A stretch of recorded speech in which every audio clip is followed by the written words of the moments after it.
Sound check.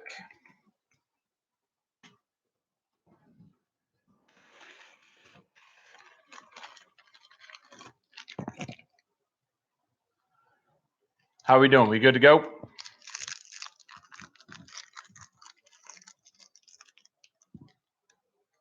Excellent.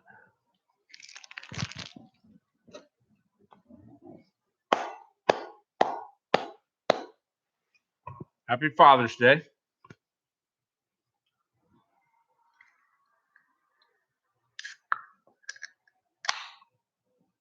I had a pretty good one. Although I was only with one of my 5-man assault element. I did hear from the others. I have another one coming in tomorrow.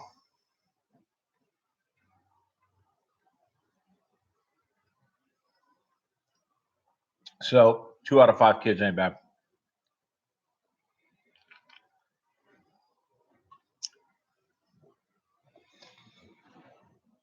All right. Bam. Let me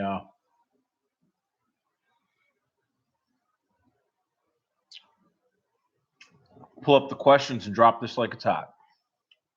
We're going to jump right in today.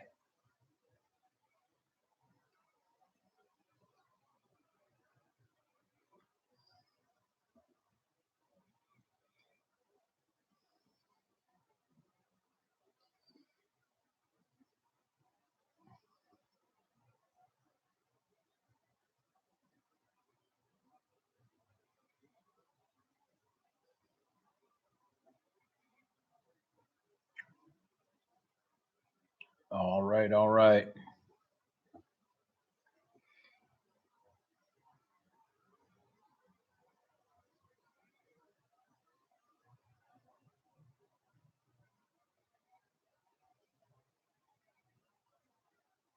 $25 and ups. Let's start with your questions. See what you guys got. Dang, that's a lot of kids. Ha! Yes. Yes, it is. 3 are mine biologically.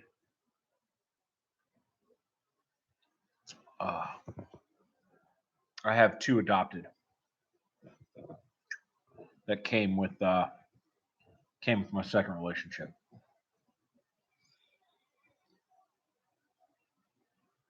All right, so it is Father's Day. We're taking all this time away from our families. I know some of you guys at this point are like, glad I can run to the man room and log in for some Q&A. I've had about as much family time as I can handle. I know how it is. But for the rest of you, thank you for sacrificing time with your families to listen to this bullshit. And I'm sure you're here for all kind of life-changing tactical Q&A shit that's going to keep you from getting killed in the streets and all that stuff. But Josh Gilman's gone ahead and started us right out of the box with what's your favorite ice cream? So here we are at 1800 Pacific Standard Time. And we got what's your favorite ice cream? That's a good question. I don't really know. I was a big fan of ices when I was younger. Like I loved ices, but now I don't consider ices really ice cream. I think you got to have cream a la dairy. So Ben and Jerry's chocolate chip cookie dough is one of my faves, and butter pecan, like some Bluebell ice, some Bluebell, no shit, South butter pecan ice cream is pretty hard to beat. I gotta say that. All right, so what is my opinion on also from Josh, because apparently he didn't think I was going to answer the first one. What is my opinion of Space Camp with Guns? I actually do not have a problem with that at all. As long as it is in, as long as it's in the proper context. I would not really want a instructor allowing civilians to attend a closed enrollment class that he was going to be teaching hostage rescue and, ship assaults and whatever the fuck. That wouldn't be an okay or appropriate venue to have somebody do whatever.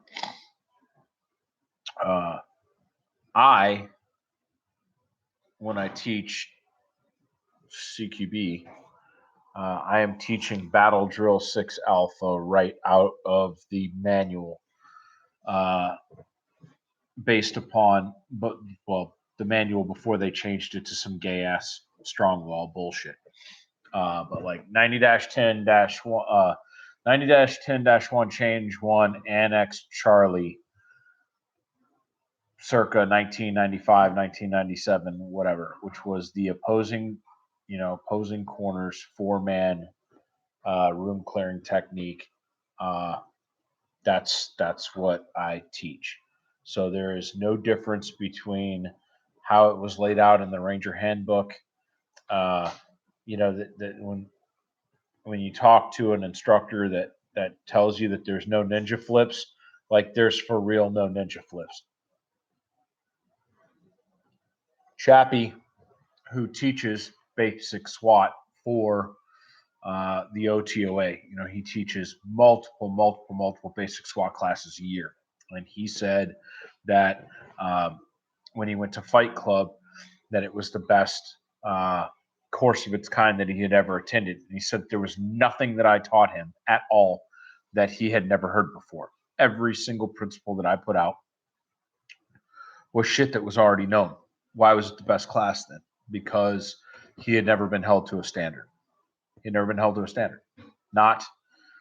He had never had true accountability of every single muscle twitch that his body makes from the time that graded evaluation starts until there's an administrative index call. He had never had somebody going back through his shit and saying, nope, I saw you. You pointed at that guy. Before you pointed at that guy, you shot your targets out of order. Nope. I saw you put your weapon on fire and pointed at that no shoot before you realized it was a no shoot, and then you put it back on safe without even shooting the no shoot. You made the right call and didn't shoot them, but you put your weapon on fire. Safety violation. Nobody had ever done that to him, ever. So I'm okay with teaching properly vetted, non-criminal civilians the same crap that a dumbass boot in the Marines or the Army at Fort Benning is being taught. I'm just going to teach it in a way that guy will probably learn it better. So, no, I don't have a problem. The vetting becomes the problem, which is why Fight Club initially was only supposed to be vetted civilians were only supposed to be recommended from other vetted civilians. So somebody that had been through the course would have to recommend someone to me to attend Fight Club. I still haven't figured out exactly how this vetting process is going to go. Military veterans send in their DD-214s and, CCW cards and certificates from other trainers. And I don't know, I haven't figured it out because I haven't done a full open enrollment Fight Club yet. I've only done closed enrollment Fight Clubs. So we'll have to see how that goes. Next question.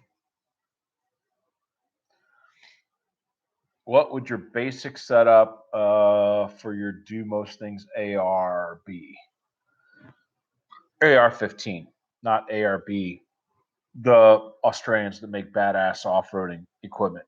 because I got some Do Most Things ARB that I would really like as well.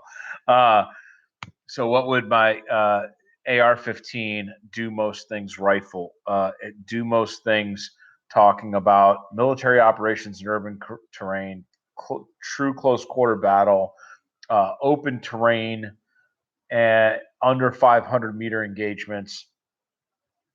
Would I go with a 12.5, an 11.5, a 14.5, glass ideas, whatever. So there's several AR questions.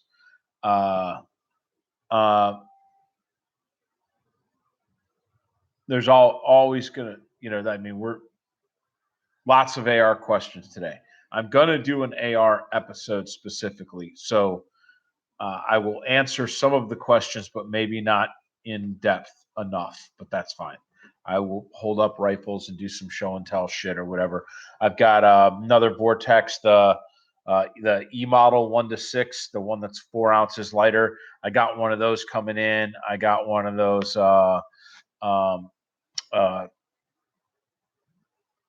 Callies, whatever scopes. I got one of those. I got to order this week.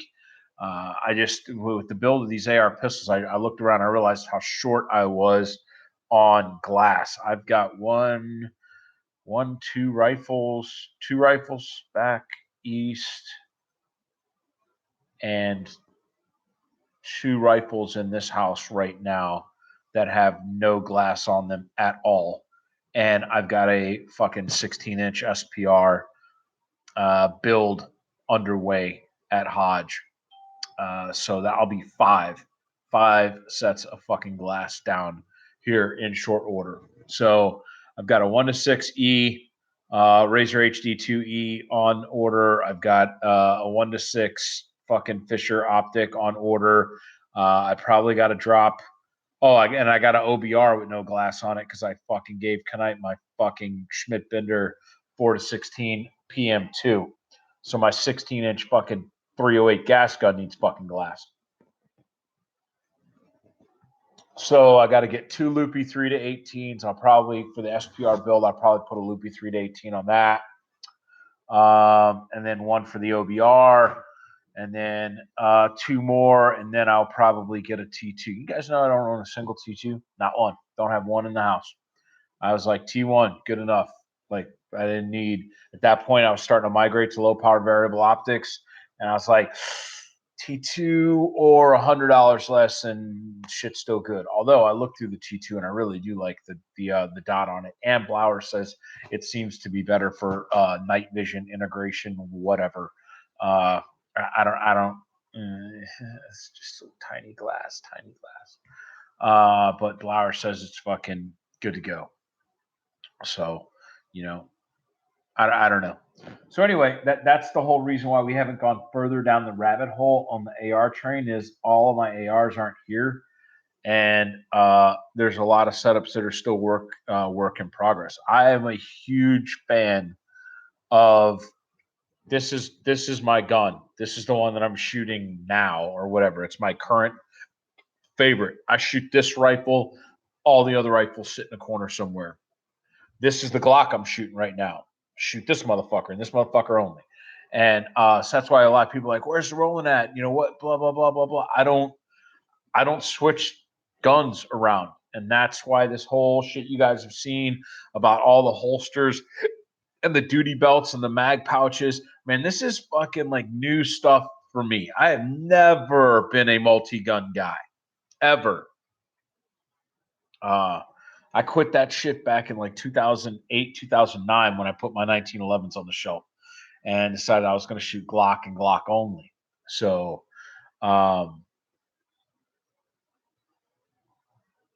that's just that's what it is. But anyway, I will talk through these AR points. I'm rambling a little bit, but I'll talk through these AR points. But you guys need to understand that there will be some AR show and tell with some in-depth discussion once I get these guns set up. Now, I don't want to talk about my favorite SPR when you guys can't see it. Like, hey, man, this is a 16-inch gun with this barrel length, chambered in this. This is why I decided to go with a 318 scope, whatever. So I'm just going to kind of kick some of these questions down the road a little bit. Uh, for a do everything rifle, if I'm not worried about suppression, which being suppressed, which I'm really not unless I'm hunting with my friends. Uh, if or I'm not hunting at all, I'm being hunted and having to defend. So anytime I'm on the defense, I want suppressed weapons because I may or may not have time to get ear pro in. Anytime I'm on the offense, hunting in a pack, I want suppressed weapons. Anything other than those two times, I don't care if the gun's suppressed or not. I really don't. I had no preference in the matter. I could maybe make a comment about vehicular something. Would I rather be firing a suppressed or unsuppressed weapon inside of a car? And the answer is generally I'd like to be firing suppressed inside of a car. Uh, but if I'm going hunting in a car, and I've got ear pro in, I may or may not. Uh, I like shooting with the muzzle physically out of the vehicle. And it's much harder when you start popping safety glass, laminated safety glass, to jam a suppressor. And you guys got to watch these builds that you're doing where you've got rails all the way up to your flash hider, and there's flashlights and crap sticking out. None of that's going to get through glass. The old school, this much barrel sticking out in front of a front sight post. Uh, it's had its good points, and its good points were you could muzzle strike that glass, bap bap bap, 3 rounds with some type of deviated offset holds for shooting against slanted glass, and then drive your weight into that and scratch all the finish of your barrel. But that barrel will be sticking out of the car, solid 3 inches. And then all of the concussive muzzle blast, all of that shit outside of the vehicle. You're in the vehicle, muzzle blast, loud shit outside of vehicle. Also, what's your hold over, hold under, ballistic? Fucking damn, I got to go back and requalify my Will Petty class. That's all fucking real deal. Shooting in the car, shooting out of the car. Holds. Well, if you're in the car, but the bullet's leaving the muzzle outside of the car, all of a sudden, glass don't make fuck all. Fuck your intermediate barrier, fuck your reduced bullet weight, stripped off too high, bonded, or all copper, fucking whatever the fuck. Man, get your gun out of the car and then fill that dude in. And all of a sudden, your ballistic trajectory goes right back to where it should be. Your bullets hitting dude with all the bullet weight. So I'm a big fan of getting the gun out of the car. So put a big ass can on there and a maul and a light, and the shit's all hanging off the front. When you hit that glass, you're either going to have to realign the gun and try to shoot through the same hole every time, or you're going to have to punch the entire suppressor through the windshield. So there are downsides to having a can. So with all of that being said, I could shoot out to 500 with a 12.5-inch barrel. I could shoot out to 500 with a 10.3-inch barrel if I needed to. So 12.5 is probably a good compromise. If I was going to need to go suppressed. If I wasn't going to go suppressed at all, fuck it, man. I'll go with 14.5. I'll shoot a 14.5 gun inside of a car. As far as like picking it up, moving around in a vehicle, I'm used to shooting a 10-inch suppressed. That having a 14.5 unsuppressed doesn't hurt me. I'm not scared of it like I was when the Mark 18s first came out, and I was like, look out, watch out. I'm scanning my sector. I'm going to strike you with the muzzle of my weapon because it's so incredibly long. But I also used to do CQB with a 20-inch fucking M16A2. So it's all a matter. I have gotten increased capability over the years slowly, but I was learning techniques for not flagging my muzzle around corners and things like that with really, really, really big guns. And so as the guns got smaller, it was just easier for me to operate in the environment.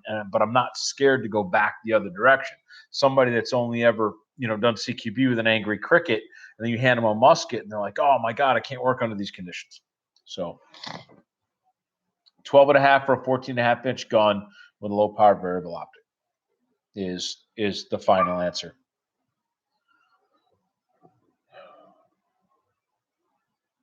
Chris Miranda asking a very good question. It was very good because Knights Armaments does an incredibly good job of mounting their flash hiders. So when we were taking a fucking blowtorch to my gun the other day, and we needed an AAC 3-prong barrel device wrench adapter thingamajig that only Weapon Outfitters had, I was asking myself the same question. Do I really need to run a Surefire can on this thing, or can I just get a fucking Knights can because this flash hider is pissing me the fuck off? Eventually, though, rock set broke, flash hider came off, Surefire War Comp went on, and now my 11.5 inches fucking right with the world with some Surefire goodness on it. I do love me some Knights. That new can is just an untested, it's an unknown for me. Do I need to talk to Jack and Ash and the Peony Element about going ahead and just buying one of those fucking things and getting it out? Yeah, eventually I do. I want to see how the thing works compared to this known quantity that I'm shooting now. And if it's badass, as much as I like my little 11.5 Knights gun, I will probably end up getting another Knights upper receiver just to have around, and maybe I'll run that one with a Knights issued hider on it and can, and I'll see. I don't know. I don't have enough data points to answer your question, Chris. The fucking can looks cool. It looks cool in the Knights gun. I mean, I'm not gonna lie. My warden on my 11.5 looks cool, but that fucking suppressor on their hider on the 11.5 looks pretty bitchin', excuse me, as well. Matthias is asking, I went over dual tube nods in the last Q&A, but I did not seem to mention the Steiner PVS 21. Yeah, there's a reason for that. Is that because it's a developmental dead end, or because I don't have time on them? The Steiner PVS 21 is extremely heavy. It's an extremely, extremely heavy optic, and only in recent times have they even had some type of flip up for the optic. So for you guys that don't know the PVS 21, it's the one that has a prism and a see-through over the eye, and it lowers the tubes down around here. The further out you go apart from each other, the better your depth perception starts to look. You get into what we call stereoscopic vision. So stereoscopic vision is like what the German dudes had with the periscopes that they would sit. By putting it further out, each emitter out from one another, it creates better contrast to fore and background and some optological shit that I don't, whatever. Y'all just trust me. There's science behind the reason why the periscopes didn't do this, the periscopes did that, because the further out, the better. But what the Army Research Lab has figured out many, many years ago is that as soon as you go from away from the eyes and you start putting your sensors out like this, and then you try to fuse them, when you get into a CQB environment, there is a fucking no barrier line where anything closer than 6 feet, 8 feet, depending on how hyper stereo or stereoscopic your vision is, you now get 2 images. You'll have perfect, beautiful vision, and then like at a certain distance, it'll go boom, and you'll have 2 fucking dudes. Your right eye is transmitting an image, and your left eye is transmitting an image, and they cannot reconcile one another because the emitters are so far apart from each other. The reason why that's not an issue with 21 in theory is because it was designed in a time where nobody did CQB under nods up close.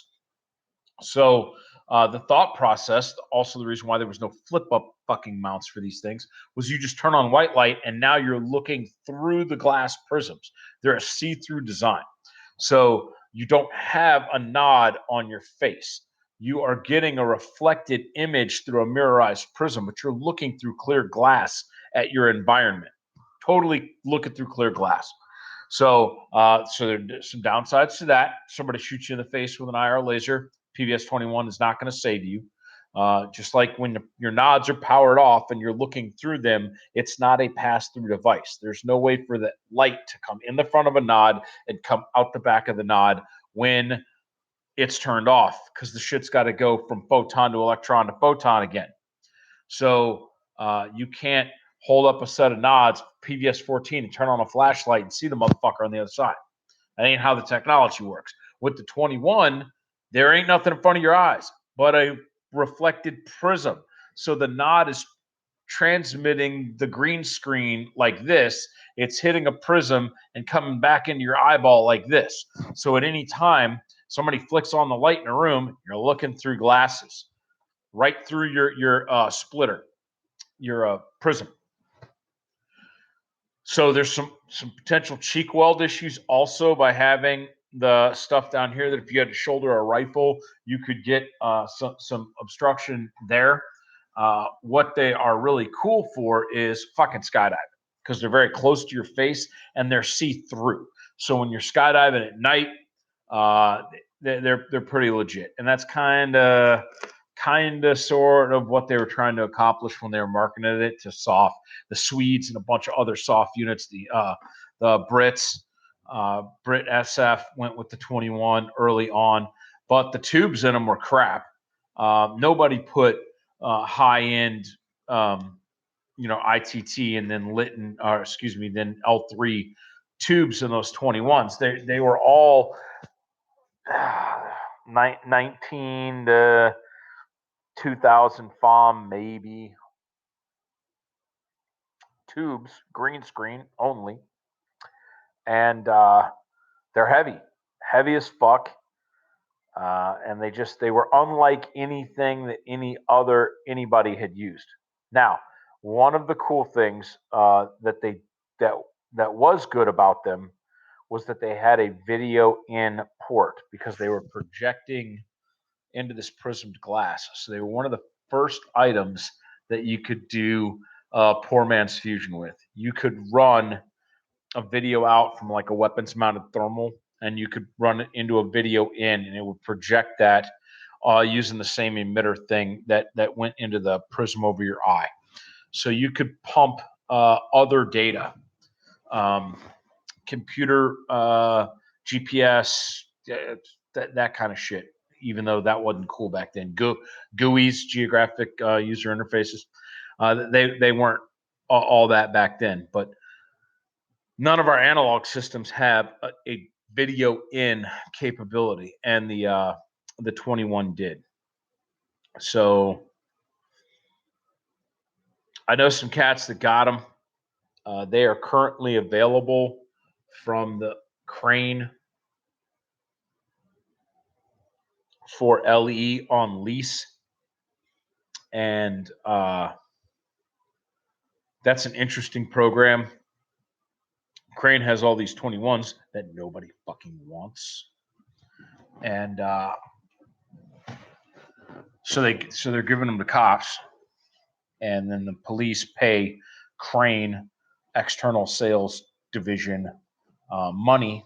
It helps keep Crane running, and Crane services those nods, so that SWAT team doesn't have to worry when the shit goes bad, or if they've got some type of problem, whatever. They ship them back to Crane. Crane fixes the nods, purges, culminates, fucking does whatever, sends all that bullshit back out to the SWAT team. I know of one agency where I personally know SWAT cops that are on there, because they were hitting me up about like, hey, what's the best PVS 21 mount? And I'm like, fucking Wilcox finally made a flip up. But it used to be a joke with the Brits, because those cats had they had fixed nods mounts on the front of their helmet. And so their 21 was either blocking their whole face, looking like an optometrist whiz wheel at the eye doctor. And when they were done with it, they had to physically detach their nods, put them in a pouch, and then go do work. And then they were probably going to be a little bit slow getting back on nods after that. Once they got dependent on flashlights, they were probably doing things like dropping security in hallways, because they didn't have good, effective essay down the hall. because they weren't keeping their flashlights on the whole time. So you always end up in this, balance of no light, some light, low light. And as soon as you give up your ability to go green screen, you physically remove it from your helmet. You are now back in 1991 with a fucking tape switch on a 60 lumen Surefire light like that. That's your world. So um, I would clown on the Brits every chance I got for being like in the last fucking century with their night vision bullshit. SBS rolled into Afghanistan after 9/11. Two sets of night vision for their entire fucking platoon, and they were both weapons mounted. Get the fuck out of here. Like, hey, there's a fucking war going on. Go back to fucking the island and come back when you have green screen because you're fucking not even on the same level as this fucking Ranger Private over here in a totally different military in a totally different tier than you're on, and your ass ain't got no fucking night vision. Get the fuck off my battlefield. That weak ass shit.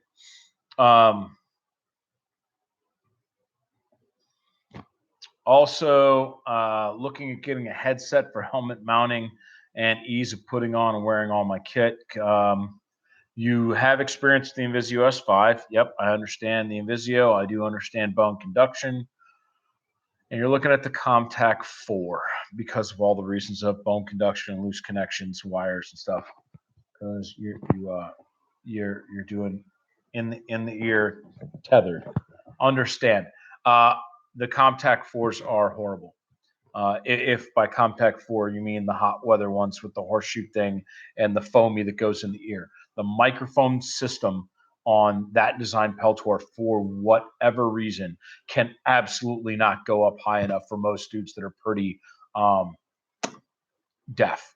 So when I put on hot weather Peltors, as I like to call them, and I crank it up, beep, beep, beep, beep, beep, beep, as loud as that fucking thing will go, everybody in a room around me sounds kind of muffled. Take them off, put on Peltor 3 or Peltor ACH, turn them up, beep, beep, beep, beep, beep, beep, like order of magnitude louder. And I'm like, fuck, man, but this shit's newer than this shit. Why didn't y'all make this shit as loud as this other shit? I don't know why they didn't do that, but they did not. I would slip the fuck away from Peltor 4s. If you are having problems being heard using an Invisio, you have two choices. You can either use an ear cup boom mic style headset like a Peltor ACH / Peltor ComTac 3, or you can get a push to talk button that accepts a 2-pin microphone slot for like Seaburn equipment. And then you could take a boom mic from a Peltor, slip it up through the molly like this, where it's fucking hanging out down here, and then plug the 2-pin that normally goes in the back of the ComTac directly into the push to talk of your shit, and then run out to your Invisio from there. So when you key up, it is receiving mic transmission from the Peltor boom mic, not from the bone conduction that's all intermittent because of sweating and getting jerked around in the cables and all of that other crap. So that's all I can tell you. But you're going to end up with double push talks because the X5 comes with its own box. And as far as I know, it does not. Nobody has made a 2-pin mic in to interface with the X5 box. It's the old TEA brand Uniform 94 female connectors that the pigtail from the Peltors go to. Those were the ones that we had specially made for Seaburn equipment to be able to take interface from the 2-pin coming out of the Avon 53 series masks. So the speaker was actually inside of the gas mask. So when you key up, it would transmit from the microphone of the gas mask. So some dude wearing none of that shit one day said, hey man, if this 2-pin is 2-pin, he jerked the mic right off of his Peltors and routed it into his Molly loops, and he ran Invisio earpieces because he was one of those dudes that they just didn't work right in his ear, and the guy sounded like he had a mouthful of marbles every time he talked on the radio. And his boss was finally like, look, This isn't about your comfort or your fucking convenience. Kind of like when you communicate, it's not what you're trying to say. It's what the person that's, well, I didn't mean to offend that person. They give you that and all that HR fucking civilian bullshit training about sexual harassment and everything else. It's not about what you say to the person. It's about how they perceive it. Yeah, well, it's that way with tactical communications too. I don't give a fuck if you think your comm setup is the best ever. If nobody can hear you on the radio, your comm setup sucks, because that's the whole point of the radio, is us understanding the words coming out of your mouth. So this dude fixed his problem by putting a microphone on his body armor. Next question. Chris Moran is asking, any recommendations for a 5/8 inch riser? Yeah, fucking LaRue. Like everybody else that's ever run 5/8 inch risers on an EOTech. Get the LaRue, not the LaRue EOTech riser. That's some bullshit that Mark made where it's like down here and then it's got to step up behind it to be able to put a PVS 14 behind it, because some fucking idiot early on in the GWAT said, I like to run my nods in line. Fuck, whatever. Get the fuck off my battlefield. So because of that, the pick rail sticks too far back. You can't fucking mount rear iron sights back there because there's this extra set of pick rail. The LaRue EOTech riser is fucking dog shit. But the riser on the LaRue website that says 5/8 inch riser is the shit. And it is shaped like a rectangular block with an extra bit of pick rail that sticks off the front or the back, depending on which way you have your throw levers oriented. If you're not running a magnifier and an EOTech up on that elevated riser, you don't need the part that hangs off. Put that shit on the saw, and then turn it into a straight rectangle, and that way there's no crap sticking off the front for extra snag hazard or anything like that, and you're good to go. And then I like flipping mine to where the throw levers are on the ejection port side. So when I'm running the charging handle, there's no chance that I'm gonna rack my knuckles on LaRue's throw levers. If you don't have offset irons because you've got a maul up front or whatever reason, you've got inline irons. You need to take the plastic quick release locking piece that LaRue Tactical makes.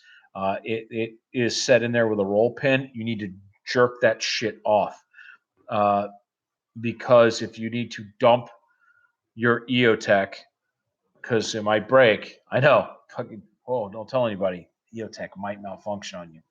And if your backup plan to that, if it's too bright for your laser to be seen, is iron sights mounted 12 o'clock on your rifle, you've got a shit cannon dump the entire 5/8 inch riser with the junk EOTech off of your gun, and then flip up your irons and go do work, which I've had to do on the clock in a shooting competition when my job was on the line.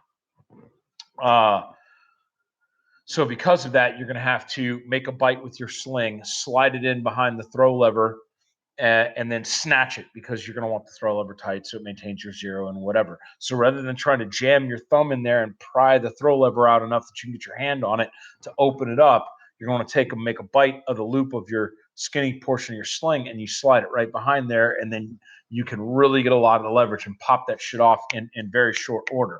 But if you have that plastic sliding locking piece, so you rotate up and lock, and then lock it down there, even if you have it in the up position, when you come in with the sling, it's going to take it and grab it and lock it, and you're going to be in there fiddle fucking trying to pull this thing out of the way so that you can pop it with your sling. So you got to get that plastic shit out of there. Use the fucking wrench. You don't need that locking plastic shit. Mark put that on there to try to get a fucking government contract he didn't get anyway.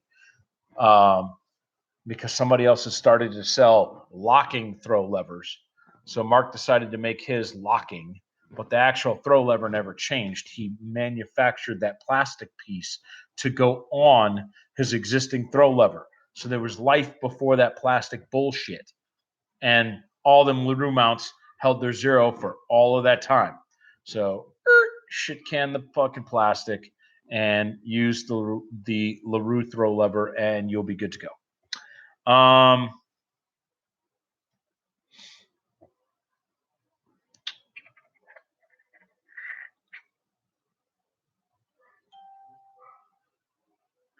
Is that it? I do believe that is it for the 25s. All right, guys, $10 homies.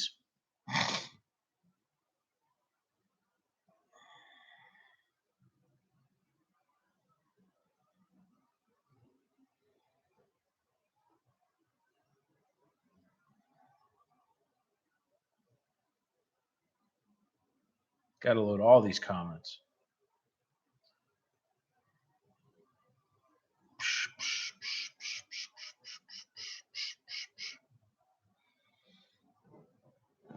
All right, Matt Landfair says,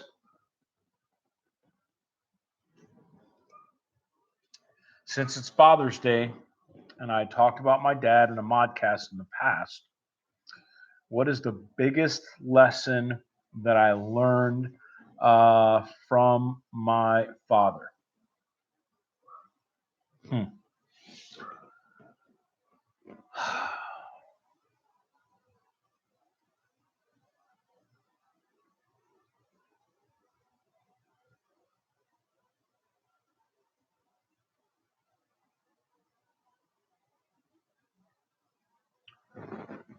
I guess since it's kind of germane to what's going on with me professionally uh, in the industry and just kind of trying to find my way, it's the fact that my dad uh, lost out on a lot of success as a cop um, because he wouldn't sell out. My dad never made lieutenant. Went to the lieutenant's promotion board 12 times while he was a cop, and then showed up and crashed the lieutenant's board after he retired as a joke. Number 13. The superintendent of state police later on, many years later, that had been a young trooper first class under my dad, ended up promoting him um, after the fact. But dad was, I am like my father in that I don't have a filter, and uh, and I just I won't abide won't abide by shady shit. I will call a spade a spade, uh, and so you end up making a lot of enemies when you point out other people's shortcomings in their unethical behavior, how they conduct business, um, just whatever. When you start pissing other people's Cheerios, you just have to acknowledge or expect that there's going to be some measure of backlash from that. And I saw my father basically blackballed from ever becoming uh, a lieutenant or captain or major in state police because he just wasn't going to. Uh, he wasn't going to be fake. He wasn't going to shake people's hands and be their fucking buddy in public, and then talk shit about that person behind their back. If he didn't like the way that somebody did business, he was that dude that would be like, you know, oh yeah, hey, that's cool. I'm glad we're all at a Christmas party, but I wish you would respond to fucking calls when people need an additional unit as fast as you're going over to that bar and getting another drink, motherfucker. Where were you last Thursday when I was in a ditch fighting somebody? Like, that was my dad. My dad had no problems knife handing a motherfucker and telling them, um, "You're a shitty cop." And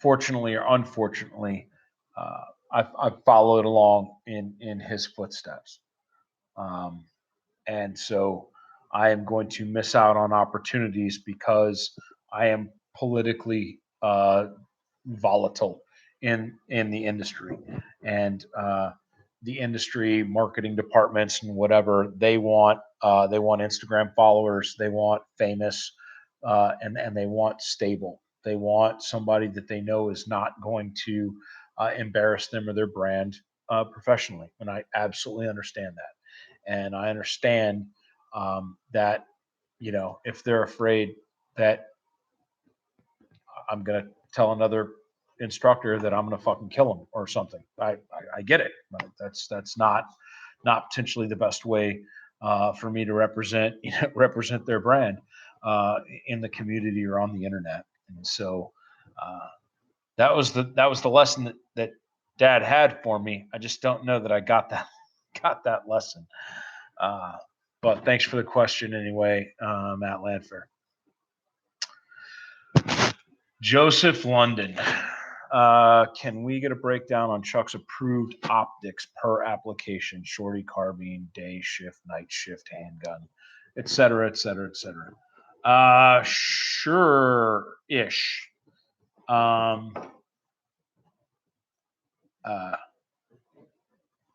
don't do extreme long range anymore.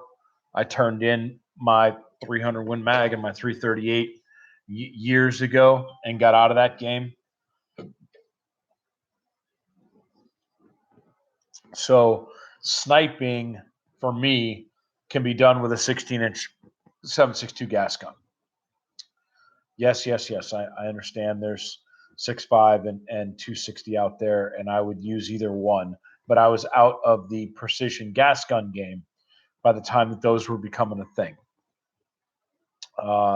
So my old trusty 16-inch OBR is fine for me.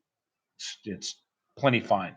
If I decide that I want to go play fuck games, then I'll get me an SR and 6.5 and whatever. So that's that.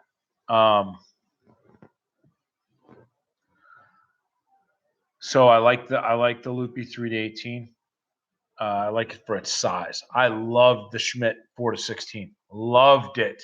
Fucking scope was like longer than the field of view in this video. It was so long. And when you put that on a 16-inch gun, there's just not really enough room for your clip-on night vision device. Everything is crowded on the gun. I had a lot of problems. I even had trouble on my damn 20-inch. I had a 20-inch with one of those flip-up front rail front sight built into the whatever. Yeah, we had to get rid of them motherfuckers and put some more pick rail in there because we needed rail grabbiness like all the way up to the very fucking last pick channel just because of how long everything was with that 4-16 scope. So moving down from there, a Fisher 1-6 or a Razor HD2 E model if you got the money for it. 4 ounces is 4 ounces, and then night assault guns. I'm still looking for something in that EOTech, XPS, LCO, Vortex UH1 realm. I want a fucking large glass rectangle fucking HUD. And I ain't found nothing yet. Huey's pretty close, but it has no night vision settings. So if I'm telling you I want this for a nighttime CQB gun, it needs to be night vision compatible, and the Huey's not. But maybe it will be in the future. Who knows? We'll see. I don't know.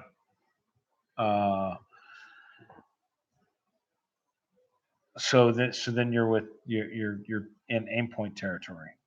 I have not played with any of the mini red dot sights as a primary weapon optic. I will be though. I'm going to maybe on that 11.5-inch Knights gun. I might end up putting an RMR. I might put an RMR on that gun. Maybe. I don't know. Still thinking about it.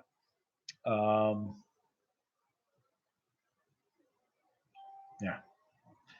So M4S versus M5 versus T1 versus H1 versus T2. I don't give a fuck. That's all financially based as far as I'm concerned. Size, weight, dimensions, that's all, whatever. You can put a fucking Aimpoint Pro on your rifle. Right? Once you get away, EOTech, LCO, and Huey, they're in a completely different category than round, tubular, red dot sight optics, of which there's only one, the Aimpoint. So once you've decided that, all right, this is what I have to carry is a tubular red dot optic, well, then you just pick the one with the right weight and size for the budget that you can afford. Battery life, if you want to throw that in there.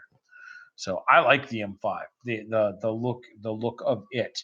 If I end up not putting an RMR on one of my guns, I will probably do an M5 and then just kind of check out the M5 versus the T2 and see which one I like better. I don't care about battery life. I mean, I like the idea that the M5 can take a non-flat cell battery, but the fucking T2s last the full year that I use them until I swap out the battery on my birthday for a new one when I go around the house and switch out every flat cell battery I have in every optic I have every year on my birthday. So it becomes personal preference based on this versus how heavy and bulky it is on your gun. If M5 looks better, feels better, looks like it has a slightly wider field of view, perceives something, when I shoulder it versus a T2, I'll buy the M5, even if it costs more. I don't care. If I shoulder it and I don't see anything that's different than a T2, I'm not probably going to pay the extra money for a battery that is going to last however freaking long that I'm still going to take out every year on my birthday. So I'm not getting anything out of the M5. So that's my take on aim points. Pistol optics, or handgun optics, handgun sights. I am not against. People think I'm against fixed sights. I'm not against fixed sights. I'm against guns that don't shoot where you fucking aim them. So if you are a cop and you carry department issued 147, whatever the fuck, and you put some iron sights on there that are dead nuts on 25 yards, point of aim, point of impact, then golf clap, motherfucker. Great. 99.9% of guns don't do that. And if it's a horizontal issue, you can drift sights. But as soon as you get into a vertical issue, you're either removing material off the front of your sight, which is going to make your sight shiny and shitty and hard to get a good, crisp focus of the top plane without getting the sight recoated or trying to coat it yourself with something. But you can't add material to a sight. You got to buy another fucking sight. So if you want to play shoots and fucking ladders with your front sight post until you get a properly zeroed gun, then that's fine. But what people don't understand is you can say, my gun shoots 3 inches low left at 25 yards. You know who the only person that gives a fuck about that is? You. After the bullet leaves the barrel, nobody gives a fuck about where your gun was sighted in at. None. They only care about where the bullets landed. So if you have to hit, you don't have to, but if you need to hit the center of this B8, and with your iron sights, you are putting the right corner of your front sight post right there, touching the black and then coming across and then vertically coming down this line here. If that's what your front sight is, every time you shoot, congratulations. You are now applying CQB mechanical offset like you're shooting an aim point in a house, except for you're doing that with your handgun all the time, every time, anytime. You have now chosen that you're going to have to apply an additional step that every other human being stressed out in the middle of a gunfight doesn't have to do. I come out of the fucking holster and I'm like, I need to kill somebody. There is the bridge of his nose. I put my aiming reference there and I pull the fucking trigger. And I blow the dude's fucking medulla right out of the back of his head. Okay, that's what I do. I don't go, oh shit, this is 11 to 15 yards maybe. Let me take my aim point dot and hold it down over here to the lower side. No, fuck no. Hold, hold, hold. Maybe, oh damn, I'm less than 7 yards. Let me aim just over his unibrow because I want to hit him right in the eyes. And I apply a little bit of mechanical offset to my pistol. My point is that you got to be able to shoot within the capability of the gun to even know how you're grouping. And then you got to have sights that allow you to move that group over where you're aiming so that you don't have to think about offset and the stress of a gunfight. It is a much different animal kicking down a door and going into a room as part of a stack. You are expecting to have to get into some type of you're expecting the possibility of having to take a kill shot when you go into a room and you clear in sector. You're attacking. If you are a patrol cop and you are talking and trying to figure out what a suspect has got going on, and then the suspect votes, your OODA loop is a completely different OODA loop than the guy that squeezed the dude in front of him and then followed and broke into a room. There's a completely different mindset. And so for you to think that when you're like, man, fucking what, oh, god damn, mama's gonna be asleep, I'm gonna get no more fucking pussy tonight, god damn it, I need to get off this motherfucker, I swear to god, this one, god,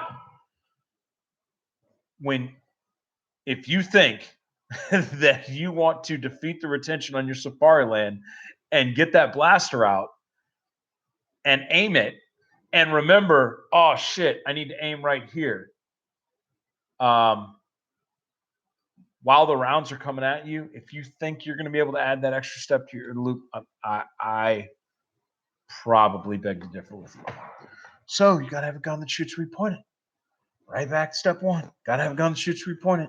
You do you, whatever that takes. For me, that's Dawson Adjustables. I put Dawson Adjustables. Oh my God. Adjustable sights should get you killed in the street. People ignore the fact that I had Dawson Adjustables on 2 of my 3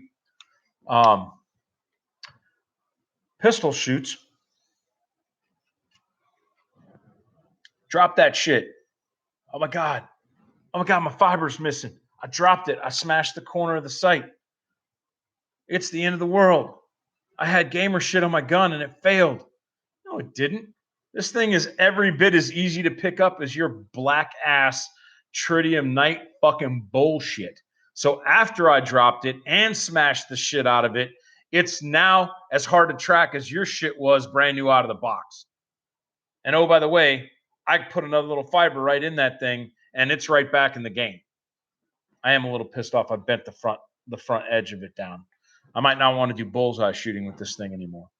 But fuck it, man. These sights are good. Sights are good. They work good. I don't know what to say. I don't know what to say to people. I don't know why people hate on adjustable sights. And, you know, in a perfect world, if you had fixed sights and they shot, you would never need no Dawson adjustable sights. So just ignore everything I just said. But most of y'all motherfucker with department mandated ammo Ain't shooting where you pointing it. And then you want to try to fucking cheat and use equipment. You drop a fucking match barrel into your gun. Now your zero's way the fuck off. I've seen that happen. So what's better? A shot group this big centered over the black, or a shot group this big and 4.5 inches high left on a gun that has no adjustable sights? You tell me what's better. Dropping a match barrel into a gun when the OEM gun is shooting just fine might not be the right answer for you.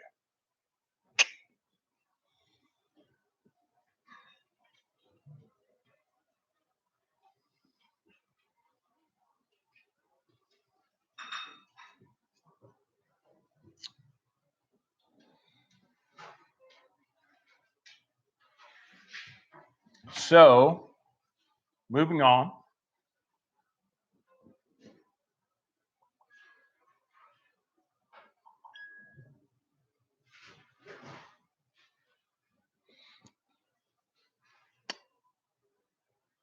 Looking at my first machine gun purchase.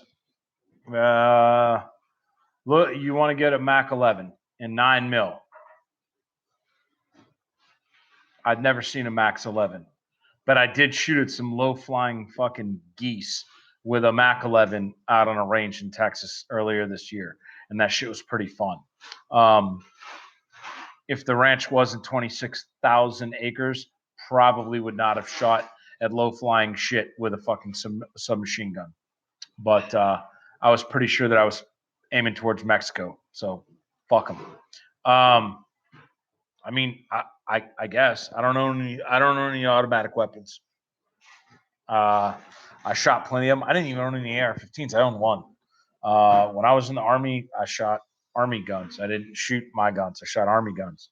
I didn't need to go get a fix. I didn't need these toys, whatever. That's why I'm buying all this stuff now, because I didn't have it. At one time, I was down to 6 firearms, including pistols, like all of them. I was like late 30s, and I owned 6 firearms. I just didn't buy a lot of guns, man. I had a fucking locker full of guns and 24/7, 365 access to those guns. I didn't need. When you've got an HK21 Echo, you don't need to go buy a Mac 11, I guess. I don't know. Yeah, I haven't messed with the Max 11. I can't help you out there. The thing that perturbed me about the M11 series was where the selector was at. So you had to kind of like, manually turn it, or you had to, have it bolt forward and then cock it and fire it, kind of AK-ish in that way. But that's all I got. I wish I could be more help to you on that.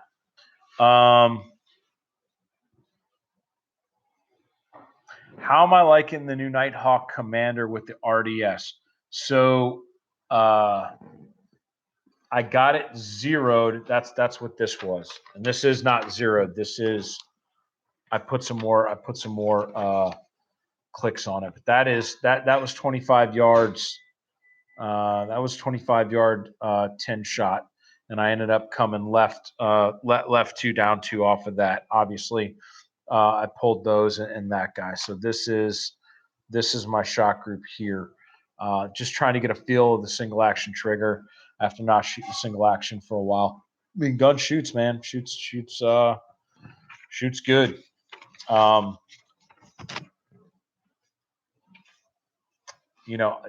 don't know that a Commander's model is going to be my EDC choice.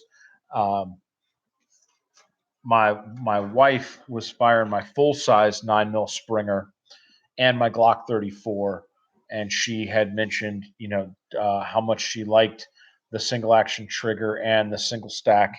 Although my wife doesn't have wee little hands, but how she did like the single stack feel of the pistol and the single stack trigger pull.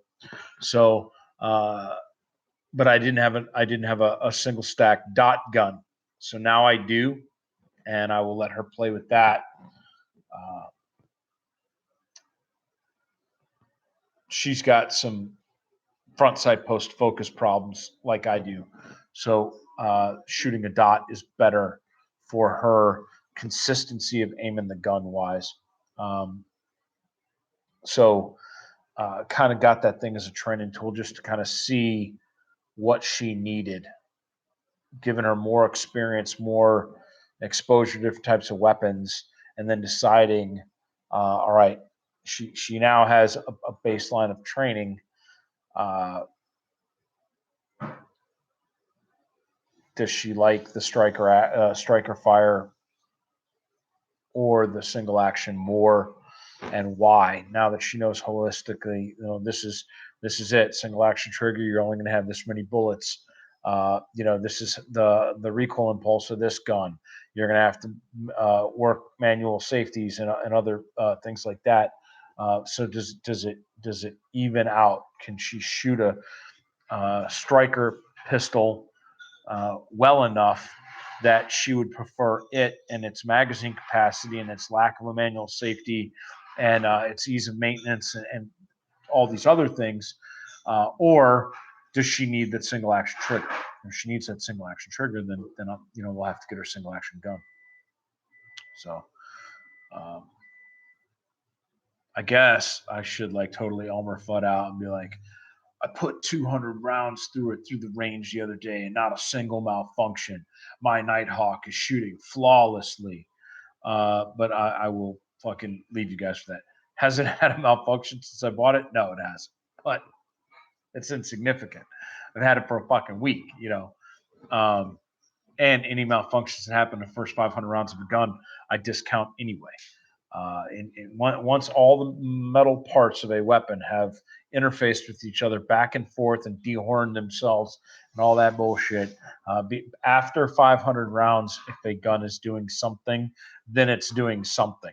If it does that something before 500 rounds, I discount that something as break-in.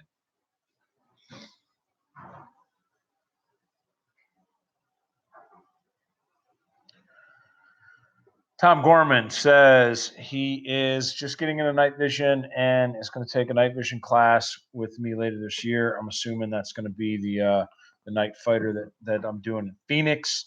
And he has a Maul and a PVS 14 with an Omni 8. Training at home advice.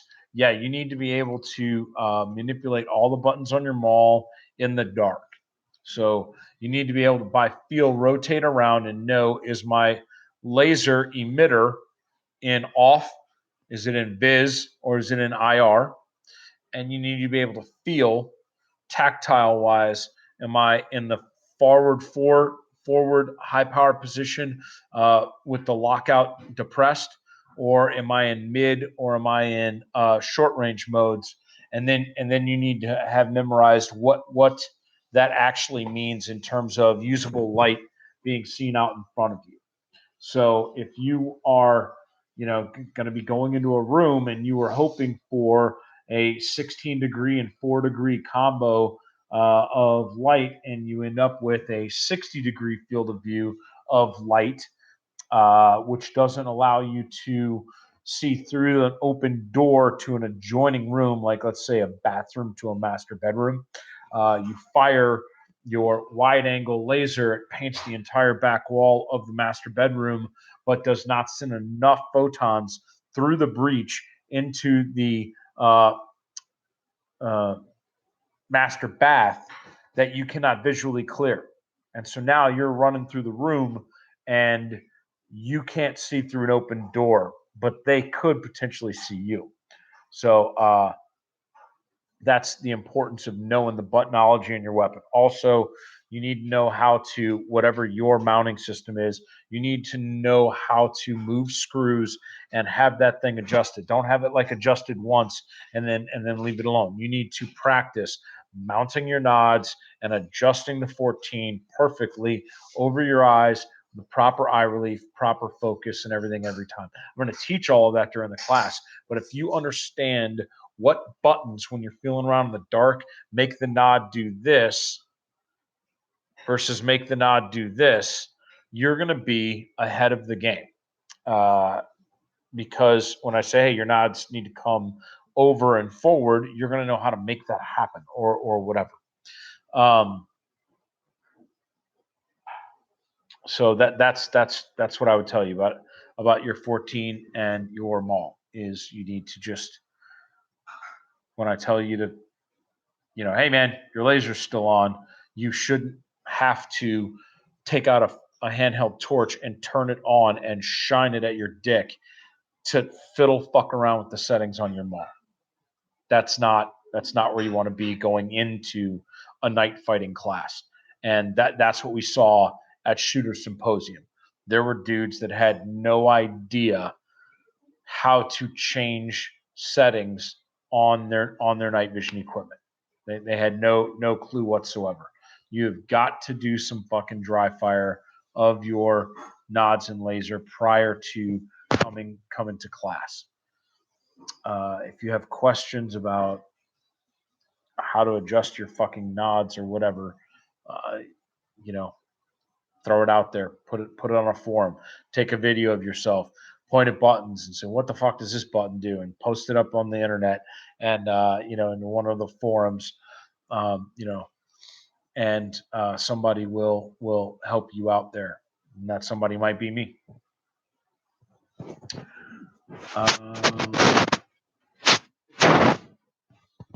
War Sport rifle. So Scott asked what my opinion of the War Sport rifle is and why it doesn't leave my house much anymore. Also, if I want to opine about the drama of the company or whatever.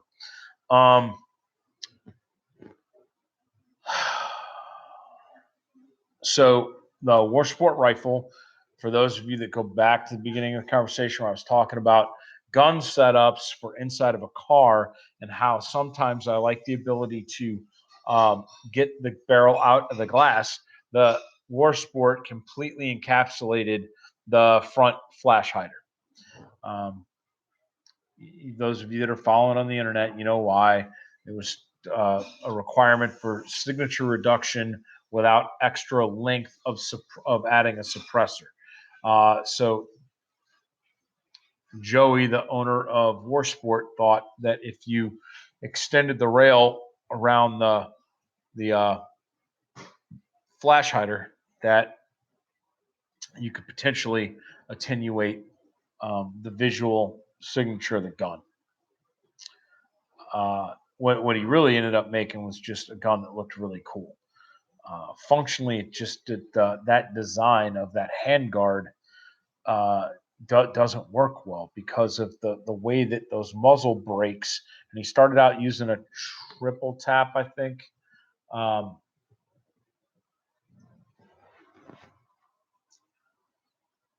Or a battle comp, triple tap or a battle comp, one of the two. And they ended up moving to the War Sport comp called the Top Hat. Anyway, you look at it, that shit's off gassing, like porting. So on my War Sport, I had the Magpul Imbus Pro backup iron sights mounted at 12 o'clock. When my shit was folded, there was holes every so many channels in the top of the rail. The muzzle blast would blow my sight up to a 45-degree angle when I fired it. I had an SR07 Surefire built-in tapey switch with the clicky button and the tape switch with the single cord going to the old Scout Light. You guys are tracking the SR07. When I fired, if my hand was not holding the tape switch down, the muzzle blast would blow my SR7 off the top of my fucking rifle, like completely gone. It'd be hanging there by the fucking cord. The muzzle blast of, especially because mine was an SBR. Mine was a 12 and a half. I think it was the second SBR War Sport SBR they ever did. I think the serial number on my gun is like 15 or something like that. Joey's a really nice guy. We met him shooting at the local range, and we were giving him, John Knipe and I were giving him suggestions about stuff that he could tweaks that he could do to the rifle. He started out with Chip McCormick triggers. He ended up going to Geisley triggers. He's a really, really nice guy. And he was building these guns right out of his garage. And then he ended up getting an investor and making a big building. And that's when he hired all these other people and brought them in there and whatever. But my gun is a 12.5-inch gray SBR. Gun is absolutely gorgeous. It's just a fucking flamethrower, man. Thing is a flamethrower. And it's got a front end on it that's about this big around that I can't get through a window. So it doesn't make a good truck gun for me. It's heavy, and I can't punch it through a windshield easily. So it doesn't meet my criteria. And if I can't keep my tape switches and shit attached to the gun because of the concussive muzzle blast, it's pretty much only good for just a range toy. Uh, so I will probably end up selling it, I'm sure, because it's in really really good shape, and it's gray. There's not a whole lot of gray war sports out there, and it's an SBR. There's not a lot of SBR war sports out there. I'll probably gun broker it, and I'll get back what I put into it or more for sure. I don't hate the gun. The gun runs. Gun runs fine. Just It's just a big, loud, obnoxious, AR. So, and I'm not going to get into the shit with the company and the investors and people leaving and people going, like all that other shit. That's just hashtag business happen. Why did Grey Group fold? Why did Light Fighter Tactical fold? You know, why did War Sport close? Like business happened. So, and who am I to talk about that dude's business? I wasn't there. I wasn't, looking at his books or whatever. I had a lot of friends that worked there, but yeah, business happened. So that's it. Uh,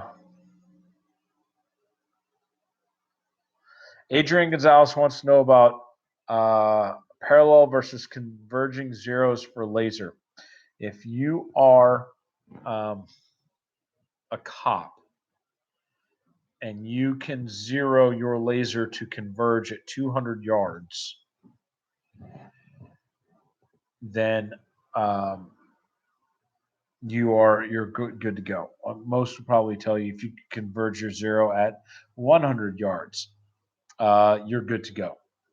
Um, the reason why the DoD does not use converging zero is that DoD has abbreviated ranges. The ability to shoot, go down range, and check your targets at 100 yards or more is very, very difficult in the DoD. Almost all laser zeroing in the Department of Defense is done at 10 yards with a laser bore sighting kit or at 25 yards with live ammunition. So that is why the DoD is absolutely against converging zeros. Because if you converge at 25 yards, you are straight fucked. You're fucked at distance. So whatever your offset is of your laser from your bore, for the purpose of this argument, we're going to say it's 2.5 inches, 2.5 inches. It's going to be a little bit less than that. So your deviation is going to be even less than the numbers I'm going to throw at you, which is Blauer's whole argument. Bill and I have gone round and round and round and round and round about this. Bill does not foresee a time in domestic law enforcement where they're going to be able to return fire beyond their ability to positively identify what they're shooting at. And with night vision goggles, that's less than 100 meters. What I found in my DoD time was that there were times that I was in places where I knew I'm the only fucking gringo in this valley, or the gringos that are with me. So when a hilltop 500 yards away from me erupts in gunfire and green tracers come across the valley and start impacting around my position, I don't need to be able to identify who that is over there shooting at me. They're not American, so I can shoot back at them. If you converge your 0 at 100, at 200, your 0 is now 2.5 inches the other direction. So if your laser emitter was high right, you are now low left 2.5 inches. And then when you go to uh,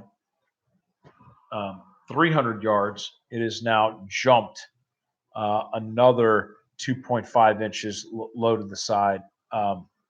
And so you end up in this situation where it's like, dude, you're talking about minute of a man who can even shoot a human body accurately at whatever at 300 yards, but because these are angular units of measurement, they get worse. They get a lot worse, and they get a lot worse very, very quickly. So Bill's point is you get double your zeroing distance with the same amount of offset. So it took 50 yards from your laser emitter, if it's 50 yard zero, from your laser emitter to go high right, and come down and touch and space dock on your bullet. Took 50 yards to do that. So in another 50 yards, it's only going to be the same distance away from what your laser offset was. So at 100 yards, you were talking this. And then he looks at me pragmatically and says, you know how many fucking cops can shoot this with a patrol rifle? How many SWAT guys can shoot this with a fucking patrol rifle at 100 yards? And I have to go, ugh. He tried to parallel 0, and he wasted hours because motherfuckers can figure out a vertical offset. Well, my red dot's up here, and so my bullet's here. As soon as you do that, motherfuckers lose their fucking minds. They can't wrap their heads around it. They cannot fucking do it. You take that, man, I just want you to hold this high over. Yeah, man, I do that shit all the time on the aim point. And I want you to hold 3/4 of an inch over the right. Bah! They fucking lose it, man. And when you're on limited SWAT man time, you just don't have time to be chasing shot groups. In the Army, it's everyday socialized welfare. So if it takes you till 2:00 in the fucking morning to zero an entire platoon, there ain't no workers' comp. There ain't no fucking union. There ain't no overtime. Motherfuckers, we're leaving this range when everybody's zeroed. So this is one of those times where DoD versus LE, that context matters. Context matters. So you guys are not going to be able to go around and mommy said, daddy said, and try to play people against each other. Bill Blauer's going to go to his night vision class and he'd be like, Chuck is off his fucking rocker. Fuck parallel 0. You guys are cops. You can't fucking shoot beyond where you can see. Fucking converge that shit. Converge that shit at the farthest distance you have for your night fucking 0 range. You got a 100-yard range, converge your shit at 100. You got a 50-yard range, converge your shit at 50. If you converge your shit at 25, know that you will rapidly depart a human body beyond 100 meters. And that's what he's going to teach. That's what he's going to teach in night vision instructor school. Because he told me. So it's not like you can run back to Bill and say, Chuck said, or you can run over here and tell me Blauer said. I know what the fuck they said. We have in-depth telephone discussions about this. Fuck you, man. Your shit's stupid, man.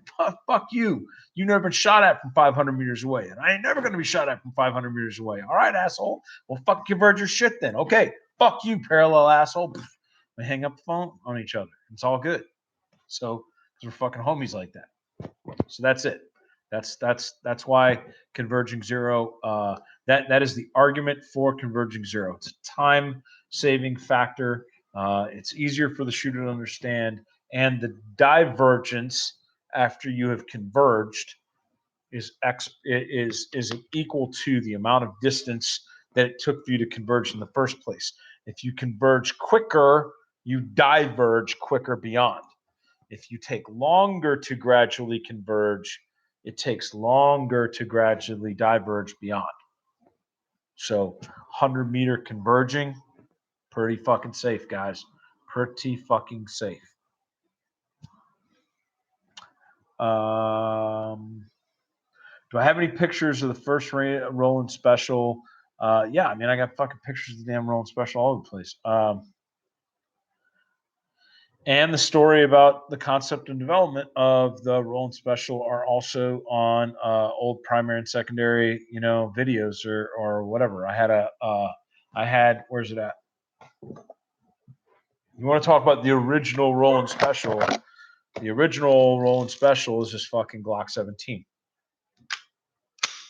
So John Knipe gave me this gun for my birthday. And he had a good friend of ours who makes guns for the industry, stipple the shit out of this thing. John put a gas pedal on there like I like it. He put a Vickers on there. He knows I like a fucking extended beaver tail. He sent this slide off to Doug at ATEI and had it cut. Had somebody from Trijicon throw in an RMR, and it had a KKM, not threaded, but a G17 KKM barrel in it. And John did a trigger job on it, and it had a Freya pre-Freya, fucking Sentinel Designs magwell on it, right? So I really, really like this gun. I liked it a lot, but I had just switched over to a comped gun at work, and what I didn't like about Glock 19s was how snappy they shot when carrying them instead of a full size gun. And back then, I was really all about some speed, and I was really all about murdering people with fucking handguns, with whatever, like it was in the murdery time of my life. So when I looked at any gun, it was like, how fast can I shoot this motherfucker at people and rapidly incapacitate them? And anytime I picked up a G19, I'm like, nope, not fast enough. I wouldn't even carry a 26. Like, don't even come into a room with a Glock 26 with me. I'm like, nope, recoil's too much. Can't shoot it flat enough. Can't shoot, don't hold enough bullets. Can't shoot it fast enough. Nope. I want fucking 8 rounds in motherfucker's chest in a second point two. Let's do this. And so, it was all Ricky Bobby time in my life. So when I looked at full size guns, compensated and how well they managed the recoil, and I looked at my 19 one day and the lens was all flat and crappy and shitty. And I was like, man, if we put a comp on this thing, it would not go out past the flashlight. And maybe it would make the Glock 19 shoot as little, as murdery as its older brothers, the 17, especially the 34. 34 is murdery as fuck. So that was why. That's why I did that. I called John. I said, John, thinking about contacting KKM. They do threaded barrels for suppressors and shit.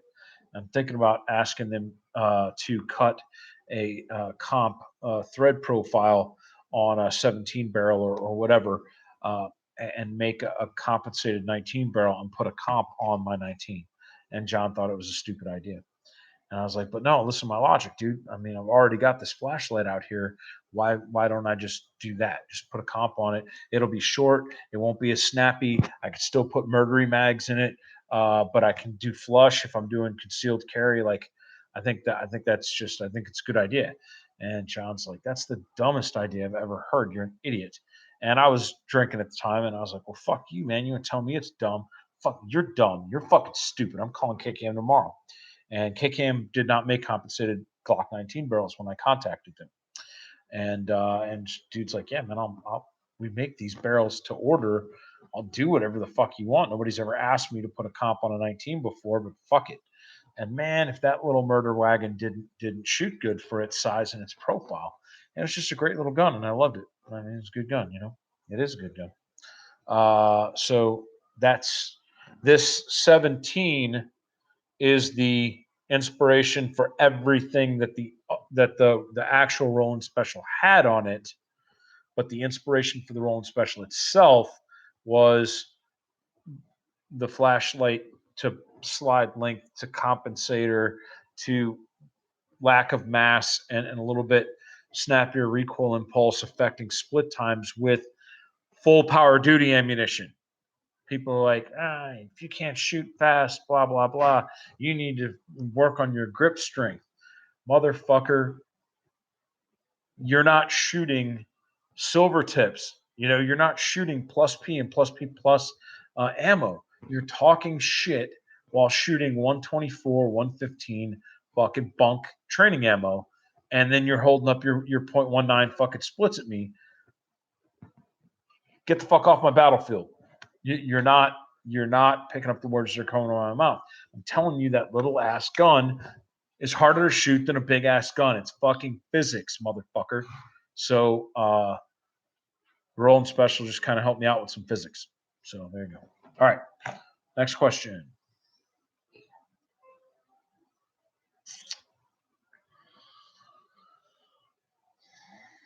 How did the mindset of those around you? This is from Max V. How did the mindset of those around you and your own change after 9/11? In what other ways did the military change during that time? Oh God, that could be a whole nother episode. We're gonna skip on the military change part. That's just it's too cataclysmic or evolutionary change. Like Rich Mason from Darcy talks about extinction level events in tactics. Extinction, like something happens that changes the way that everybody does shit or whatever. And 9/11 was an event that inspired a military deployment that created a trickle down of extinction level events. Everybody learned in short order that the 8 years of the peacetime dividends of the Clinton military had left us completely defenseless. And most of the human bodies that we threw at the 9/11 problem were not only ill equipped, but ill trained and ill led by experienced people to be able to be effective on the battlefield. The biggest example of this is the aviators. The aviators were plagued by a zero defect military throughout the 90s. If you've been an airframe, you were fucking done as a pilot. If you're an aviation company commander and your guys are out there getting after it, pushing the edge of that fucking envelope, and they crash a fucking helicopter, your fucking career's over. So, if you guys have ever seen footage of, attack helicopters, not from the 160, not little birds and shit, but like Kiowa warriors and fucking Apaches, like swooping. And as they're going, they're running their guns and firing rockets out of the front of their helicopter. That wasn't done prior to 9/11. You could not do a running gun attack as a fucking aviator prior to 9/11. You would go to a thing called an aerial gunnery range. It had a concrete fucking pad. They loaded your shit up. You came to a hover and you shot at targets that were like 1,000 meters out. Whoosh, miss. Whoosh, miss. Whoosh, hit. I'm not talking about hellfires. I'm talking about unguided 2.75-inch rockets. And you would bap, bap, bap, bap, bap. Bap, bap, bap, bap, bap. Not talking about 30 millimeter because it's on a fucking auto gun. But you could not fly down the whole impact area over the top of all these tank hulls. Fucking take this, motherfucker, whoosh, whoosh, whoosh, whoosh, whoosh, and then fucking peeling out. Number two, come in. You couldn't do any of that. Couldn't do it. Shit was too dangerous. And then we went to combat. These motherfuckers were like RPG and fucking like, goddamn, we cannot stand still. We got to keep moving. Every one of our aircraft is coming home shot to shit. So now these motherfuckers have learned overnight, literally overnight, every helicopter pilot, the entire army has learned can't stand still. It's not their fault. The last 8 fucking years, they were not allowed to train as they fought. nor could they fly low nap of the earth profiles because they had been told to fucking stay at altitudes above 500 feet and stuff back in training. So there was power line and other obstruction issues, and because of power line and other obstruction issues, so that they were unable to interface with the terrain at high speeds. And in my first 4 months in Afghanistan, I did my platoon did 8 CSAR missions, 2 C-130s, 53s, 47s, fucking Apaches.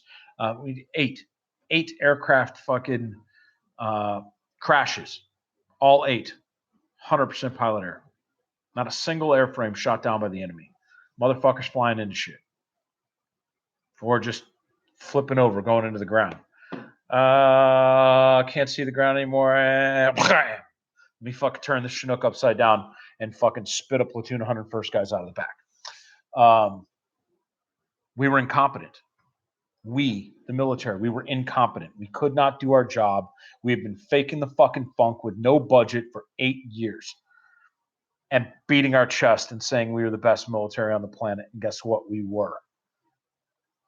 Other fucking nations' armies suck way worse than we do.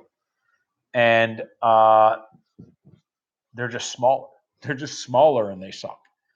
So 9/11 was just kind of a watershed moment.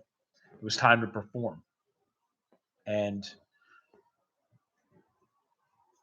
Rumsfeld said it, you go to war with the army you have, not the army you wish you had.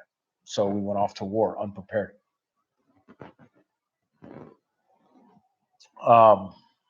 And we'll talk about, like I said, I could talk about the changes. The shit I just told you is what predicated the extinction level event. 8 years of not fucking training to standard. What we did about it, we could talk about in another episode. For me, and for those around me, we were absolutely sure that we were going to be the first ones in CALT, and we were. Not my Ranger Battalion specifically, but we knew that the Rangers were going to be part of that response. And at that time, with the exception of Desert Storm, Grenada, Rangers spearheaded the invasion. Panama, Rangers spearheaded the invasion. Somalia, TF Ranger deployed. So it was impossible to imagine a war without the regiment involved. So being in the regiment at the time that we knew we were going to war, I was in the dining facility at breakfast when the second plane hit the towers, and I was having a conversation with our battalion senior medic, who had been a medic in Bravo Company 3rd Ranger Battalion and was a Silver Star recipient during Black Hawk Down. And Perry is talking to me about this guy that flew a plane into a building. I hadn't seen it. I'd been out doing PT and whatever, and I was coming in and getting a late breakfast start. And while we were talking about it, the second plane hit.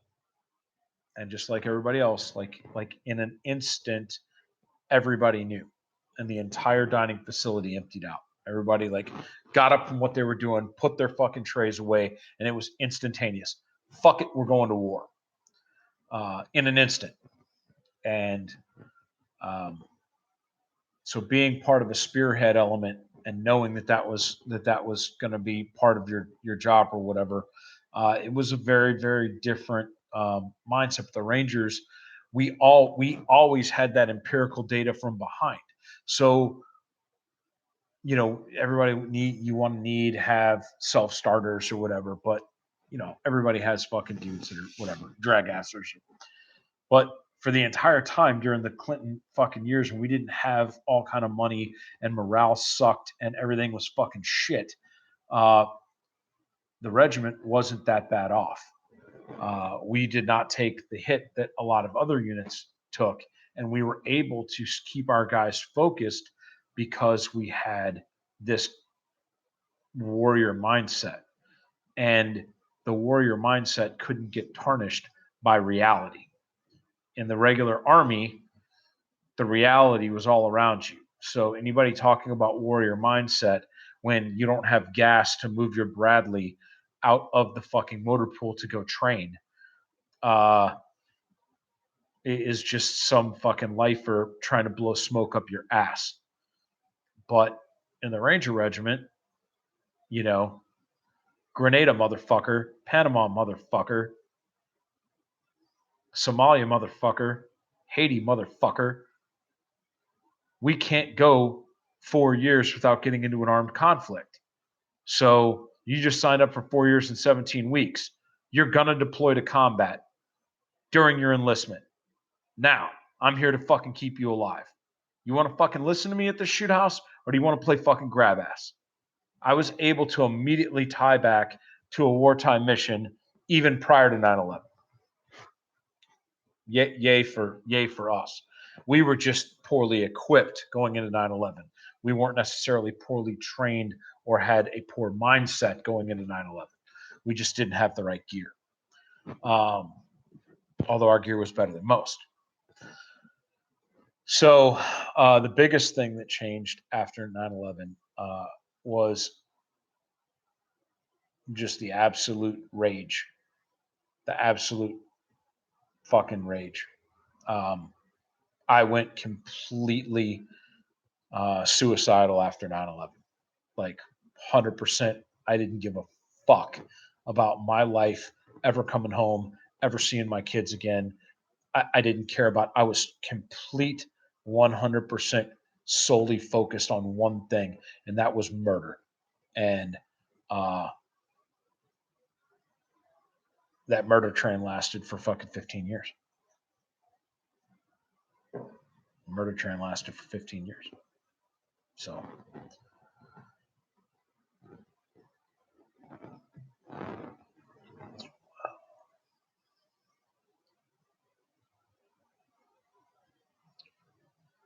are any of the big names in the training industry really worth a shit? Know that PNS avoids naming names, but that ain't here. So that was Cody asking, whatever. Well, obviously there are big names in the training industry that are worth the shit, or else they wouldn't be big names in the training industry. I would say more than often, even though we grumble about dudes being fucked up and being charlatans and whatever, for the average student, any training class they take, other than the ones we make fun of on like the internet, like blooper reels about just stupid Israeli fucking whatever, not even is just like, man, I don't even know what fucking the fuck is going on in there.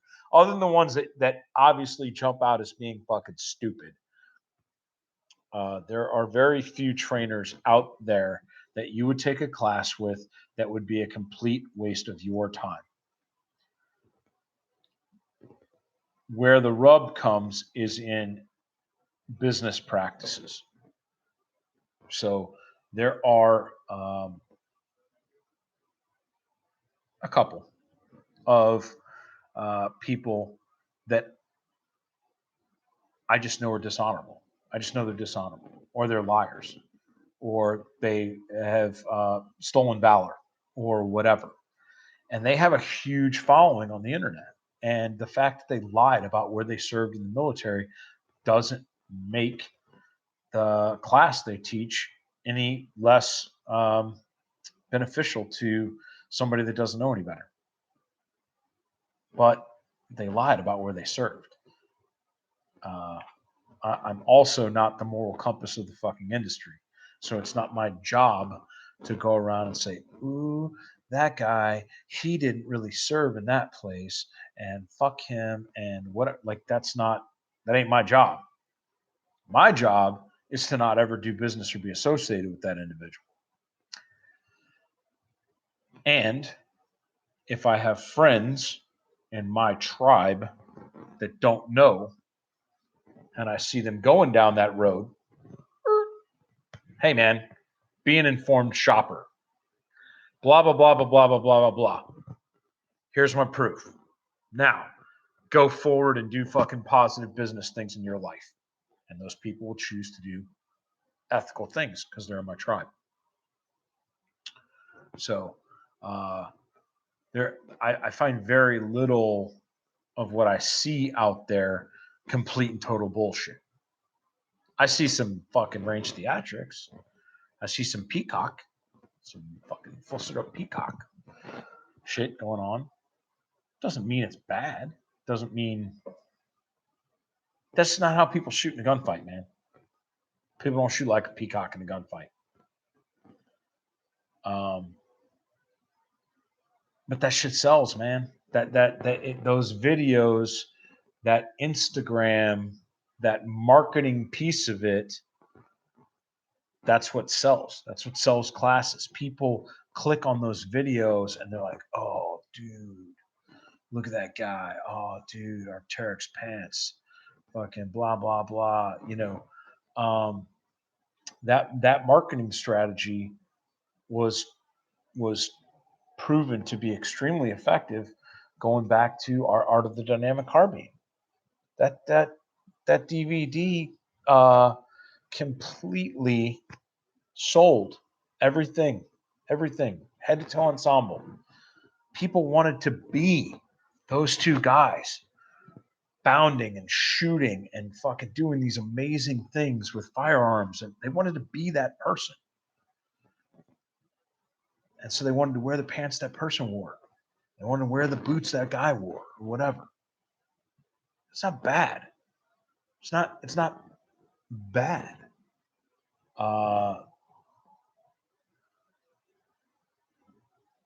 It's marketing. It's when people try to go to a fucking professional and say, "You're not peacocking enough. You must not know what you're doing," because the real guys they peacock up. That's when I start to get Forrest Whitaker eye. When a motherfucker that doesn't know me tries to come on the internet and tell me that a motherfucker that I do know that's a peacock is more tactically relevant than me because I'm not a fucking peacock. That's when I just start to shake my head and go, you know what? All of you motherfuckers deserve the instructors you get. You deserve it. That guy has a business and he's rich as fuck because idiots like you will keep paying him fucking money because you think being a peacock's fucking cool. So there's a fucking place for peacocks in the world. And if you don't know shit about fucking shooting guns, guess what? That peacock shoots real fucking fast. And a lot of his fucking sturdy shit, and when I'm saying his, I'm not talking about a person or even a group of people right now. I'm making up a mythical fucking instructor person that you guys can all relate to based off of trends that you've seen in this industry. This is not some passive aggressive bullshit aimed at instructor X. Nobody in this industry needs to ever think that I'm talking behind their back. I will tell any person that thinks that I have a problem with them, if they contact me, whether or not we're cool, we should be friends, or I want to see them completely destroyed and sucking cocks in a desert, in a debtor's prison after their family leaves them because they're a worthless fuck. I'll tell them that right over the phone today, right now. They call me. Dude, I hate you and I want you to fucking die. And this is why. And I'll lay it out. So there's no passive aggressive fucking shit going on.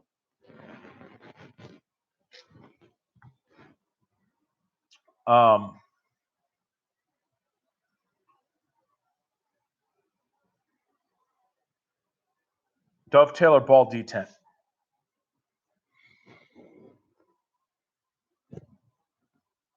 Both. They do not make the PVS 31 Alpha in ball detent. I'm a ball detent guy. Ball detent for life. Navy SEALs don't use ball detent. Special Forces don't use ball detent. Fucking most of the Ranger Regiment doesn't use ball detent.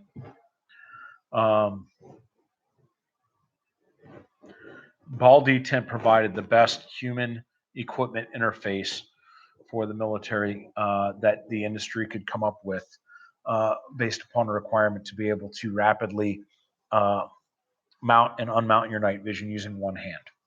Obviously, that was an aviation requirement. They coming from a time where when the PVS 5s went on, they had a head harness and then the flight helmet went on. So when you were under nods, you were fucking under nods. And so one dude would have to fly. And another peacetime training thing, you couldn't do day to night transition. If you were going to night fly, you had to fly at night. It was a very, very high risk movement to do dawn patrol shit where you're in a cycle of darkness. Now the lighting condition is changing and you're going from nods to no nods and vice versa. It is you're flying during the day and now the sun's going down and you're still flying and you're transitioning to nods at night. Those were higher risk training events for aviators. I think all of us that have ever worn nods, like, really, dude, it's like, beep. Like, why is that a big deal? Well, those Rucker is the Army Safety Center. Isn't it amazing that the Army Safety Center happens to be fucking at the home of Army Aviation? Because fucking shit that flies and safety kind of go like peas and carrots. So Army Safety Center at Rucker has Ruckerisms, and these Ruckerisms about transitional flying being ultra dangerous. It's not just because of the changing lighting conditions of the nods. It goes all the way back to when changing nods meant you had to come off of fucking comms. You had to take your entire helmet off while your buddy is going stick and rudder, hit some pedals, and you had to put fucking PVS 5s on. And then you had to fucking put your goddamn, try to get your helmet down or whatever the fuck. Maybe they couldn't even put their helmets on because they wouldn't fit. And they had to wear headsets and totally like set their helmet in a bag or something. So the transition was much worse than. So in more recent years, obviously, transitioning for nods for aviators is as simple as.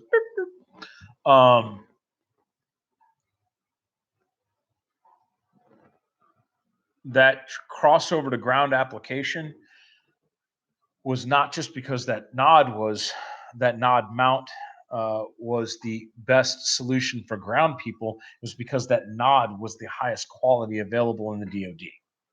So again, the why. Well, why did aviation ball detent become a thing for ground people?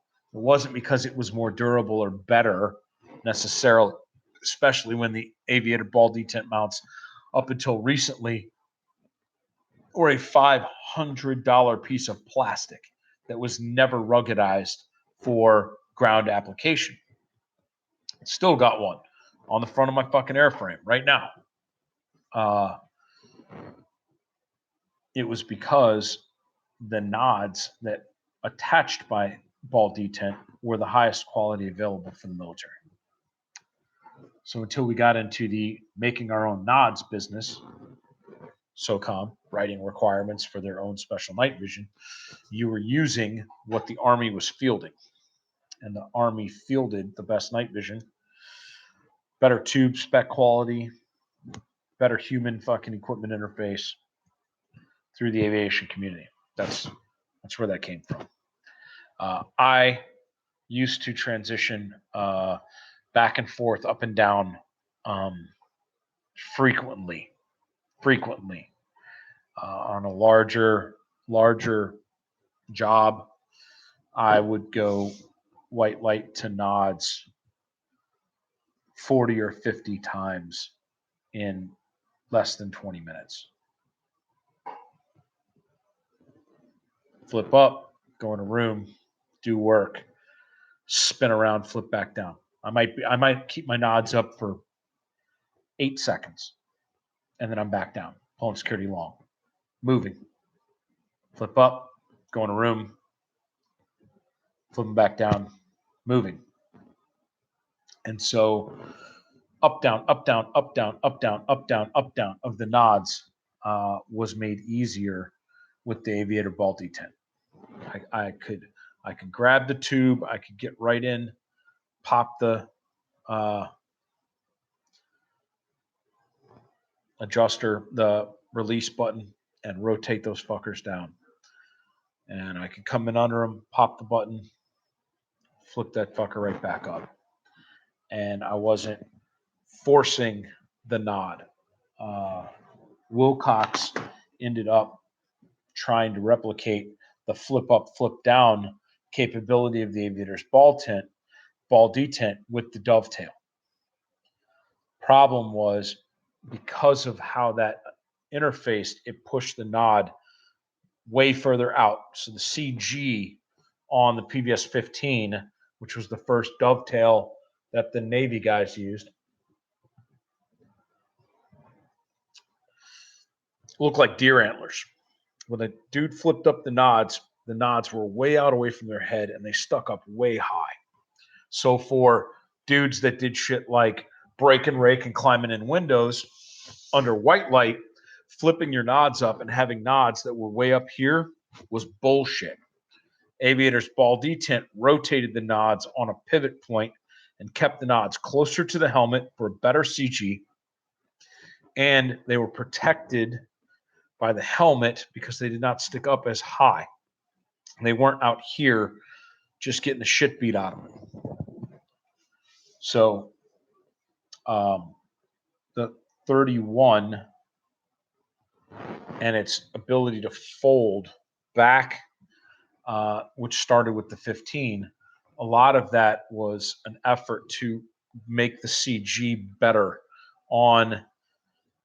So they're just stuck. They're stuck with the fucking dovetail mount and how it rotates, and then how the thing that hooks the dovetail mount and the base, the bridge of the nod, and how fat it is based off batteries going in there, IR lights, and shit like that. The taller that centerpiece of the bridge is equates to the further out from the head the dovetail mount is when it's in its flipped up position. So I don't use no dovetail mount. Not me. All my shit's fucking Aviator ball detent. I'm ball detent for life until somebody makes something better. Or I end up, hey man, 31 alphas. Fucking that's it. Buddy price, whatever. But they don't make no fucking ball detent for the 31 other than the prototype one they made, because no unit that used Aviator ball detent bought the 31 alpha. So they never fucking went into production with an aviation ball detent version of the 31 alpha. They only did proof of concepts. So if it was like, hey, you need to get on this white FOSS train and we run 31 alphas here, and that's it. You need to have one of these based off agency or contracting or whatever the fuck. Well, then I would need to get me a helmet with a Wilcox dovetail mount on it. All right. Next question. 31 alphas versus, hold on. Nope. Joe DeMitter. Yo, Chuck, have I ever messed with a 1 MOA RMR? No, I have not. I want to. I didn't know I didn't know it was a thing. I thought the 3.5 was the smallest. I think I looked through somebody's at a class once. Definitely want it. And if I end up putting an RMR on my carbine on some type of iron dot, mount or whatever, some rifle mount that holds an RMR on top, it will obviously be a 1 MOA RMR dot. I am also RMR short.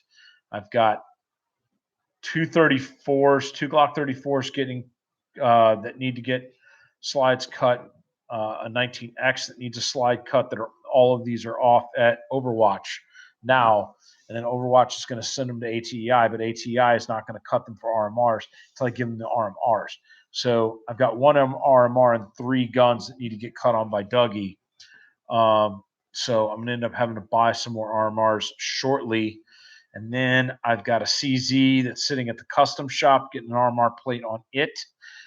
So I need another RMR for that gun. And then my Shadowhawk should be ready within the next 2 weeks. So I'll have a Nighthawk 5-inch gun. So that's 1, 2, 3, 4, 5. I got 5 new pistols that all need RMRs, and I only have one new one. I've got 2 broken ones that need to go back in for RMA. So in a perfect world, I still need to buy 2 fucking RMRs. Yeah, white people problems. What are you gonna do? I will probably experiment with 1 MOA dots with whatever I end up buying that I don't send off for RMA or have in stock here at the house. Whatever I come out of pocket to purchase, I will buy one MOA just to fuck around with. Pros and cons of 31 Alpha versus White Phosphor Sentinels. Just talked about it somewhat. White Phosphor Sentinels, you can get in ball detent. 31 Alphas, you cannot. The 31 Alpha can fold back against your helmet. The Sentinels cannot. The Sentinels, I said better CG, blah, blah, blah, but the Sentinels were designed to be both.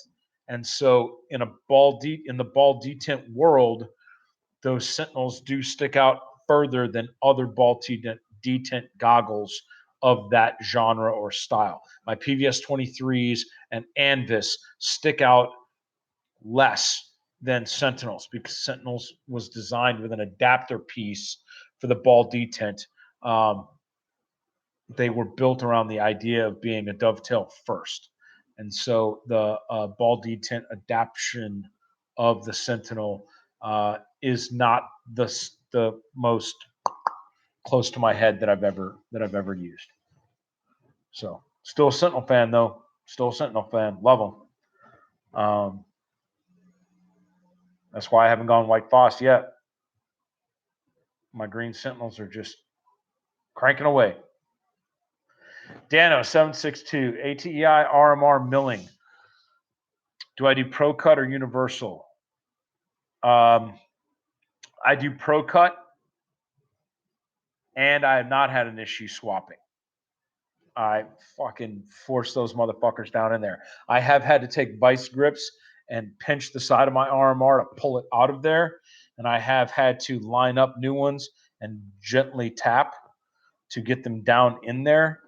But yes, I have swapped RMRs on a Pro Cut gun before. Hey LJ, 6 heck about. I never used it. I was against the idea of it. The idea of it was that slide reciprocation should not cause you to ever lose the dot, and increase durability for optics. Blah blah blah. There's something to be said for that. I beat the shit out of 2 micro T's, mounting them directly to the slide. I mean, I've fucked those sights up pretty bad. But yeah, I don't see it. Have I ever used a Molly FLC? No, I have not. I mean, yes, not in combat. not when I had a choice. The Molly FLC was being issued in the Ranger Regiment before I left. After my fuck no, we had dudes with Molly FLCs in the first rotation. Yeah, so we had Molly FLCs. I direct mounted pouches to my shit.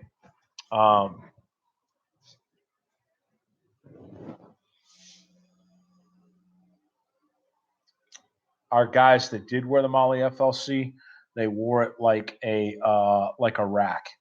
They attached everything up front and actually left it open. And they did a thing where they moved the belt of the FLC around backwards, so they would undo the belt in the back and then take the FLC off like a chest, like an AK chest rig. So they wore it all, everything front loaded all up front. The problem with the original FLC was the adjustable belts and the T tabs, which were plastic tabs that would go in the Molly, and that's how you adjusted the width of the waist belt. Those T tabs couldn't stand actual combat weight. So when you put like double 200 round saw drums in actual combat and then bent over, the weight of those rounds pulling across your lower back would cause the plastic T notches that went up and down into the PALS webbing on the waist belt to go boop, boop, and then your fucking belt would disassemble itself in combat. I went and met with, oh my God, what's my man's name? Rich Landry. He was the program manager for Molly. I actually went to Natick Labs, TDY, after my OEF rotation. The soft special projects team wanted to talk to me and get AAR comments about what worked, what didn't work. I brought one of my Silver Star recipient kids that was up on Takur Gar. We went up to Natick. Natick paid for us to go up there, TDY, and we sat down and gave them a fucking back brief on all of our equipment, what worked and didn't work, good, bad, and indifferent. One of the things that we talked about was regular Molly. And they were like, "Hey, you know that's Team Molly. They need to hear this." And so they picked us up and took us into another wing or into another building or whatever. This is Rich. Rich is in charge of Molly, of the Molly rucksack and the Molly program. Chuck, tell Rich what you just told me. And I sat down and fucking laid out every equipment, like blown out stitching, fucking whatever. So subsequent changes to the Molly fighting load system came out of the feedback that we had, because I believe this was too early in the war for lessons learned type teams to be going forward and interviewing soldiers in the field. We saw that from Natick later on in the war, especially after the IED blasts and all that shit, when they were coming and looking to see how the interceptor was failing and all that crap. This is pre all of that. You know, the Rangers jumped in October or whenever, and I replaced that first batch of Rangers in December of 01, and we were back in April of 02. So I think I was one of the first elements to come back from OEF 1. And I don't know, if there's somebody that sat down and talked to Natick about post 9/11 gear failures before June of 2002, let me know, because none of them dudes I talked to at Natick could talk to anybody that had been in a fucking fight up to that point. So,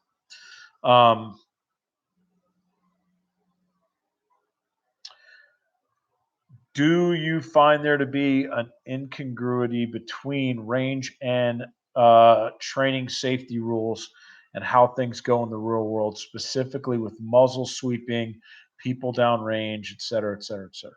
Yes, of course I do. I see it a lot. Although I am a fan of safety, being safe is good. Not shooting your buddy is good. I think we all know that. But yes, so I worked in places where if guys were shooting next to each other on a range, dudes would go down and pasty targets while dudes were shooting next to them on the very, and not like clearly defined lines either.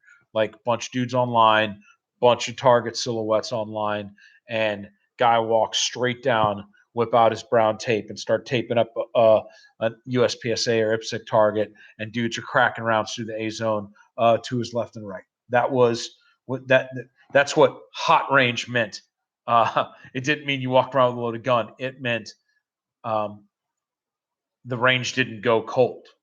People walked downrange, and you just didn't shoot them. That was your responsibility. Guy next to you, he's 25 yards in front of you. Don't fucking shoot that guy. So you didn't shoot him. That's that whole big boy rules thing.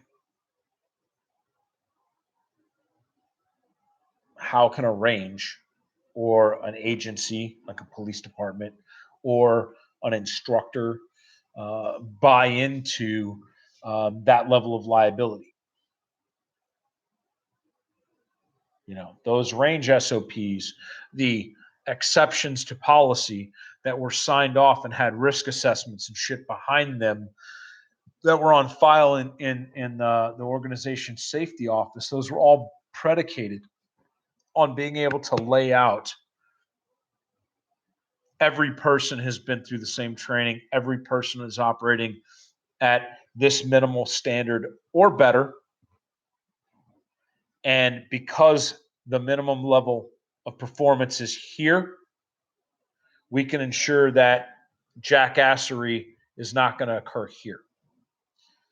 That is also why safety policies like response to negligent discharge and shit like that were quick, fast, and immediate, and in a lot of cases permanent. So, you know, if you blanks, sims, and live were all the same in terms of negligent discharge or in terms of shoot no shoot. So if you shot another guy with a paint round, that was the same as you shooting that guy with a real bullet. In terms of what was going to happen to you, were you going to get fucking fired?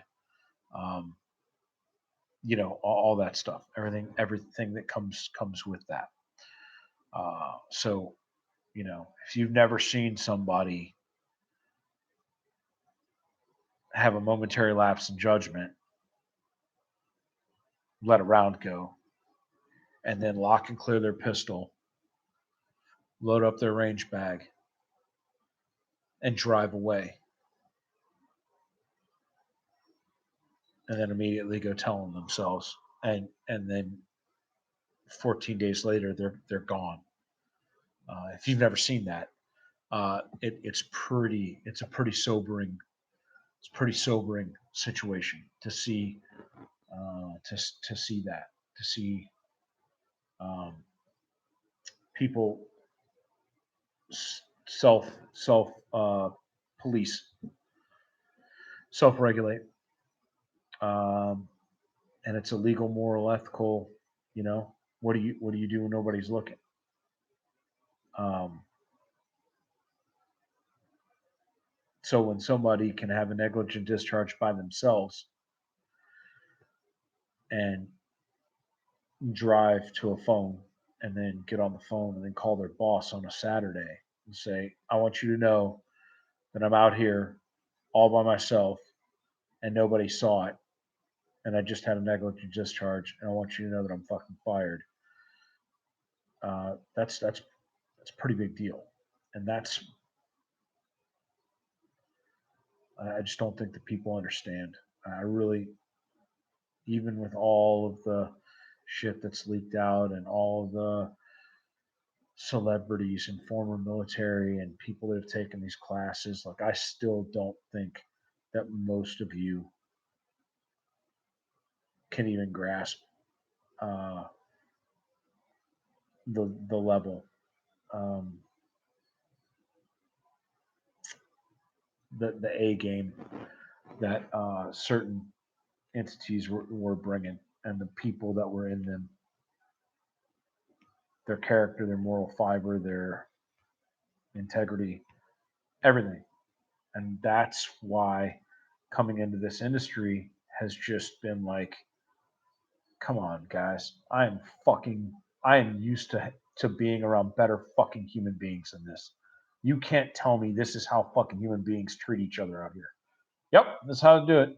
This is pretty much gonna go on. Yep, that guy's gonna shake your hand and he's gonna say that you're an over the hill, irrelevant piece of shit behind your back. Really, and nobody's ever threatened to fucking kill him for that. Nope, nobody's ever threatened to kill him for that, Chuck. Interesting. Fucking. So this is the industry. Yep, this is the industry, Chuck. Welcome. So, um, yes, I've seen safety rules that are marketably different than than standard safety rules, and they're marketably different for a reason because they're applied to a different fucking caliber of human being. Man, that's all I can say about that. And everybody makes mistakes, and you just try to minimize them. And then when dudes make mistakes, they fucking end up owning that shit. And uh, I think we can all, everybody here listening to this conversation probably knows that fucking sometimes you just own your shit, and I am no different. So,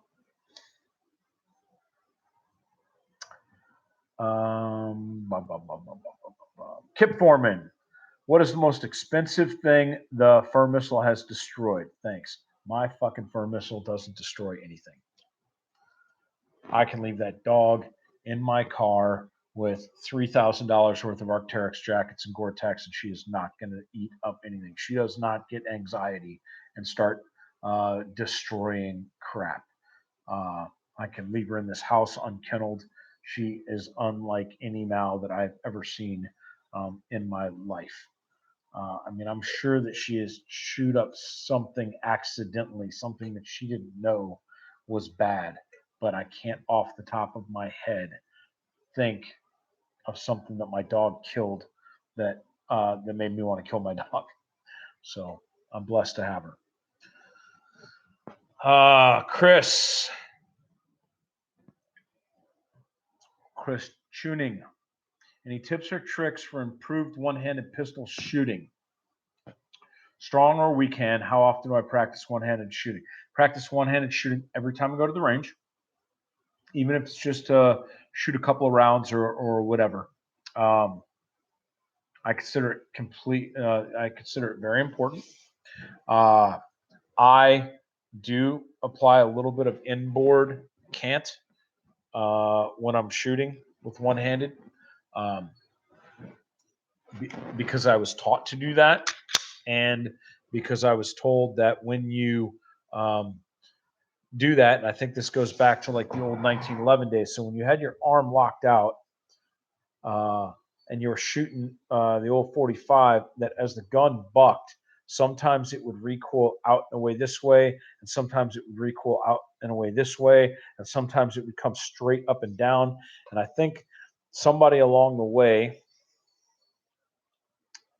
decided that if you canted the gun and broke your elbow, instead of having it completely locked out, slightly broke your elbow, that physics would dictate that the gun would recoil and return more flatly and consistently every time.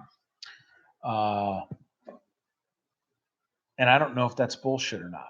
I know that I trained tens of thousands of rounds, and I did it the way that my instructors told me to, and I can shoot my pistol one-handed well, left or right-handed. I put a picture up the other day. I did a string. I did a 10-shot string of I'm right-handed, of left hand only on Mantis, where I scored over 97, 10 pulls with offhand only. So I can shoot one-handed pretty good, and it's because I shoot it a lot. Once you get over the timing issue of breaking your wrist early and driving rounds off target, and you get to where you can center punch, then the next step is, all right, you probably did that through a combination of adding a little bit more finger, and then a really, really solid and consistent trigger prep where you're taking that gun all the way to 99%, and then you're breaking the last 1%. A lot of these techniques that prevent you from psychologically breaking the wrist pre-ignition, they don't lend themselves well to rapid fire. So when you practice, after you get good shooting left hand and right hand, or strong hand and other strong hand, or whatever the fuck, your next goal, if you can keep them in the black at 25 yards shooting with one hand slowly, is to go to 10 yards and see if you can fire 5 shots from the holster in under 5 seconds from 10 yards, and not snatch one of them bitches all the way down into the D zone of a fucking IPSC or USPSA target.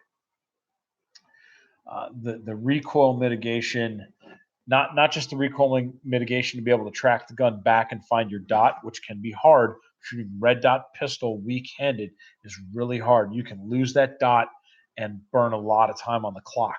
But the other piece of that is you've got to, at some point, learn to compress whatever the fuck you were doing to finesse that gun to not, and I'm going to use the term jerk the shit out of that trigger, when we know there's no such thing as jerking your fucking trigger. I'm talking about anticipation of the gun going off, causing a breaking of the wrist, a driving of the fucking barrel downward, left of bang.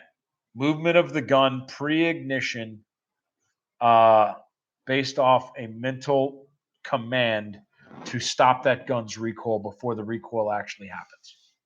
Whatever you do to make it not do that, probably going to be harder to do fast. So that's the key. Once you go to the right class, get the right guy that explains it to you in the right way, and then you practice it, and now you're like, God damn, dude, I just put up a 90 fucking strong hand only at 25 yards. That's cool. Slow fire. Nice. Now go to 10 and shoot that shit faster. Come out of the fucking holster. Bam, bam, bam, bam, bam, bam, bam. You shoot him in the dick? Probably. So it's never ending, man. It's never ending. You just got that. Now I got something else I got to do.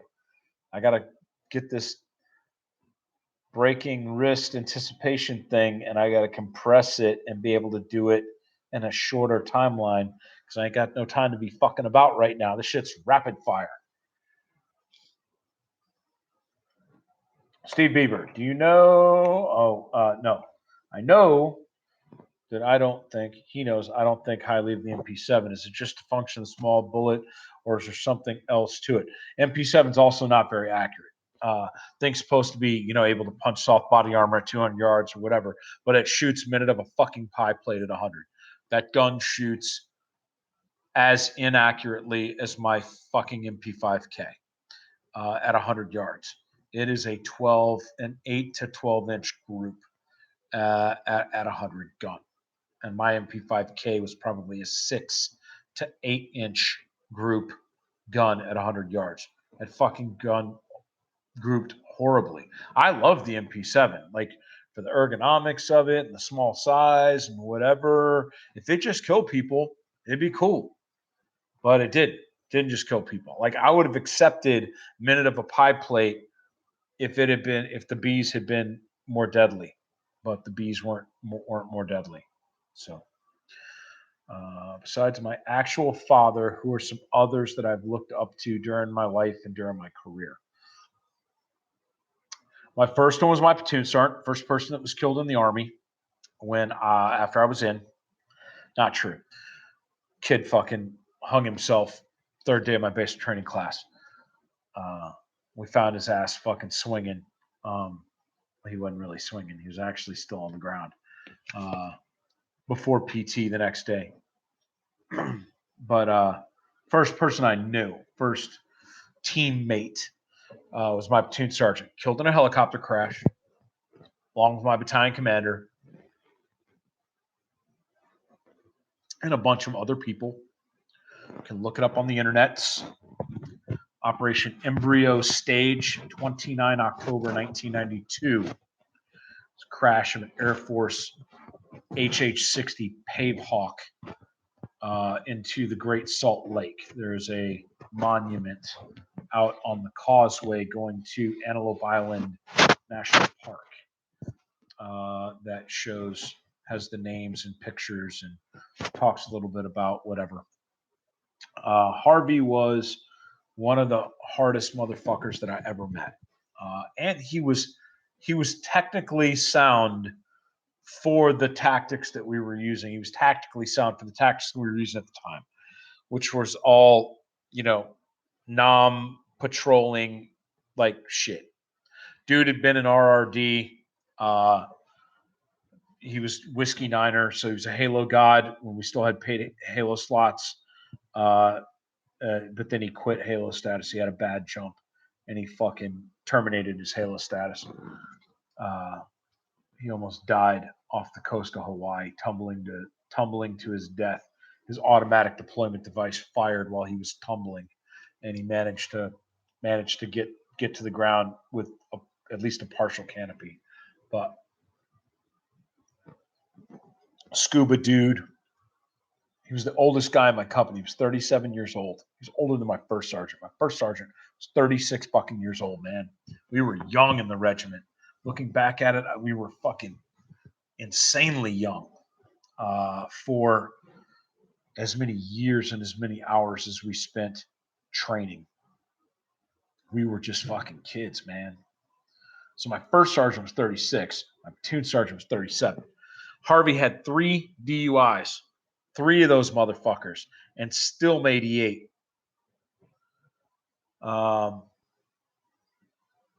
And DUI number 2, he fucking shellacked the back of an MP car driving on post, zoned out, saw the lights. You guys heard it all before. Fucking boom.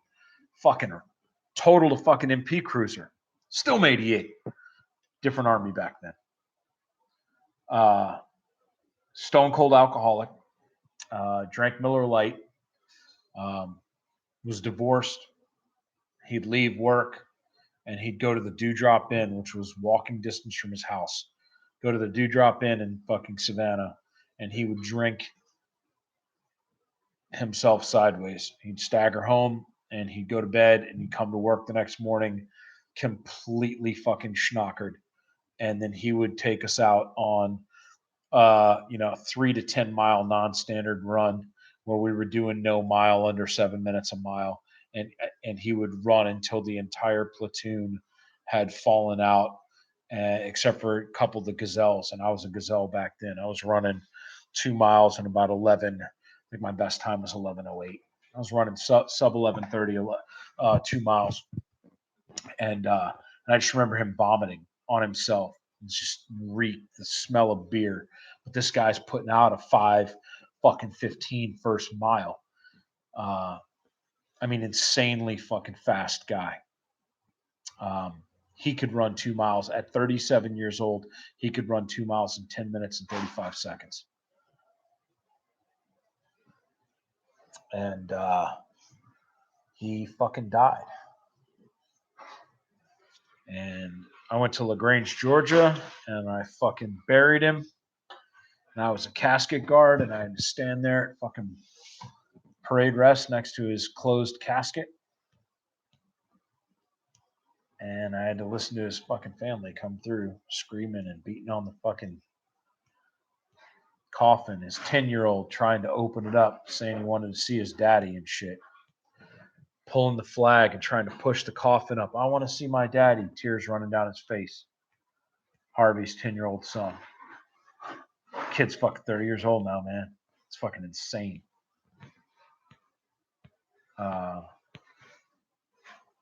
Yeah. So Harvey taught me about standards. Harvey taught me about discipline. He was a fucking prick. He was a fucking prick to work for. He came into my room one day, like Saturday morning. I was fucking hungover as shit, and he had starches, all his starches for the week, his laundry shit, all his pressed BDUs and shit, and he didn't have his key to his CP. And I used to come in and pass out, and I would fucking leave my door unlocked. So there I am, open box, pizza bones, Busch Light cans on the floor, got a Sig 226 thrown on the goddamn desk off to the next to me, even though no guns allowed in the barracks. And my fucking door's unlocked. Platoon sergeant comes in. Oh, and before I got into that goddamn pizza and 12-pack, I decided to dump all my duffel bags and repack my fucking mission packing lists, and then got drunk and forgot about it. So he comes in, I have all my TA-50 in a pile on the floor, and then there's a fucking open box of pizza bones and beer cans everywhere, and a fucking unregistered handgun on the fucking desk.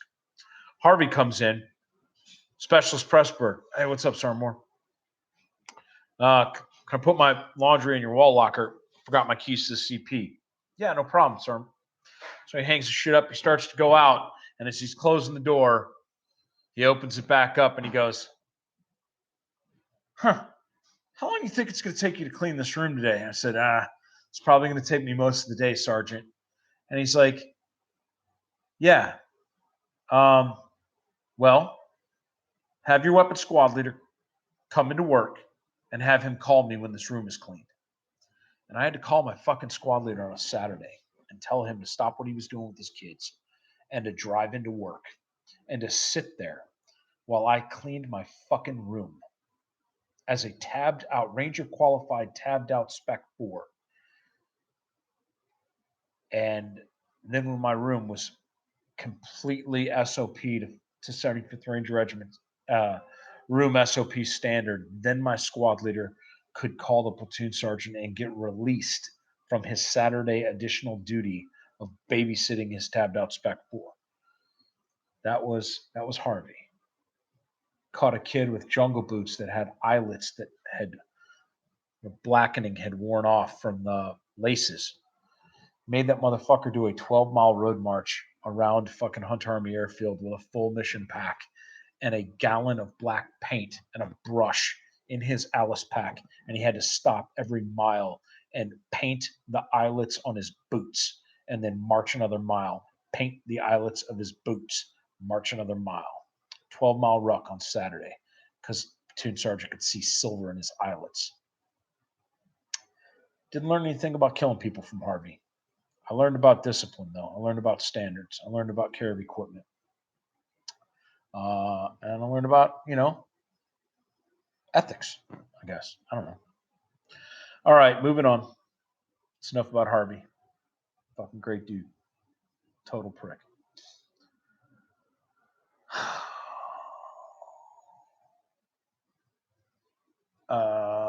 Face shields and CQB.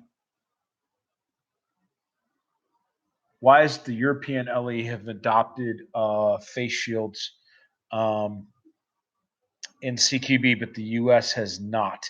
Do I see that changing? What about the use of shields? Da, da, da, da, da.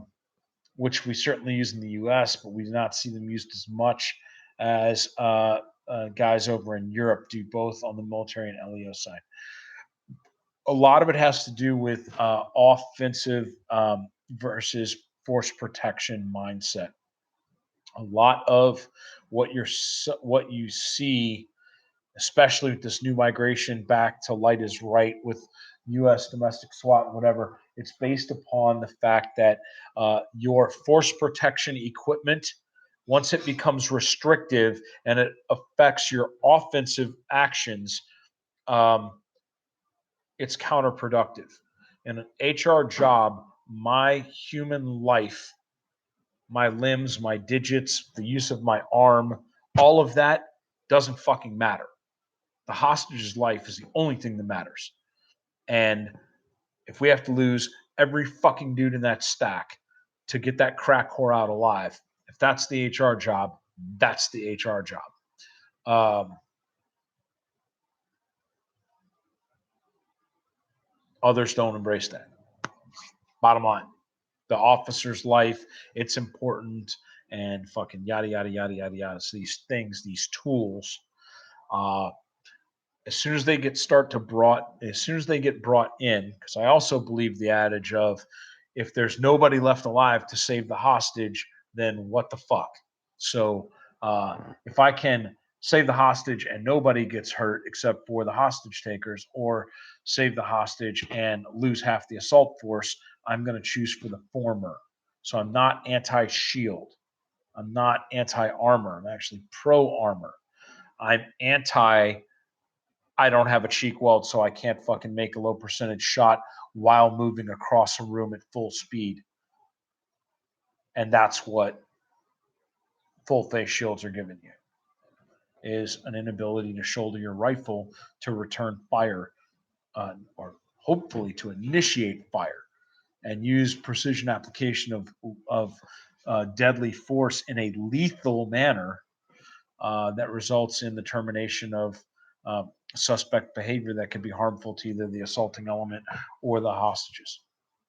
So if the guy that wants to shoot you no longer has his brain in his head, you don't need 99 layers of armor, because he's never going to send that impulse to his trigger finger to shoot you or to shoot the hostage, because his head is now like an empty bowl. Just there's nothing in there. It's all gone. So 45 ACP on the modern battlefield. No thanks. It is on my bucket list, but I don't think I'm ever going to get to tune somebody up with a 45 subgun. I think that time has passed. Any new mods to the Forerunner? So for Father's Day, I did get a $200 certificate to Mule Outfitters, so I could get a little labor, some parts or some labor costs covered for my lovely wife if I wanted to get something done. Bottom line is I've got a bunch of different stuff financially going on in flux in my life until I get some more consistency in my income, and then save up some money. If I do bumpers, it's going to affect suspension ride, overhead racks, whatever. So there's phases that the Forerunner build has to happen at. I can't go crazy with uh, front and rear bumpers and then not have enough money to do shocks. So that's what's up. All right, we're getting towards the end here, fellas. It's supposed to be only 2 hours. We're already at 2.5 anyway. So, any chance on me writing a series of warm ups or drills for carbine and pistol and making it available for the $10 patrons? Guys, I don't have like a huge Rolodex of rifle pistol drills. I don't. Um, I could probably think something up, but like I don't even have like books that talk about on a hey Chuck intermediate pistol one, you're going to shoot these four drills in T1 and training day one and training day two. I don't have that written down. Like everything is up here. It's all about the students and about the class and about the class flow and about what I'm seeing. And it's like, all right, well, I don't want to do grip next. I want to do this other thing first. Or I do want to do grip now and not do grip later. So build drill needs to happen now, not tomorrow or whenever, whatever, however. So drills are strictly there for me to reinforce a learning point and show a metric of improvement by executing a fundamental better. Uh, I am much more like um, like when it comes to drills. Like, hey, I just want to go out and practice. I'm much more like set up an action shooting stage kind of guy. Like when I'm out with my buddies, um, we're gonna do certain things for skills development. But when it comes to like, hey, let's see what we got, then it's just more of like, hey, let's throw some targets out here. Hey, man, put that barrel over there. How about we're going to shoot, you guys want to do a reload behind the barrel, whatever. And we come up with a course of fire.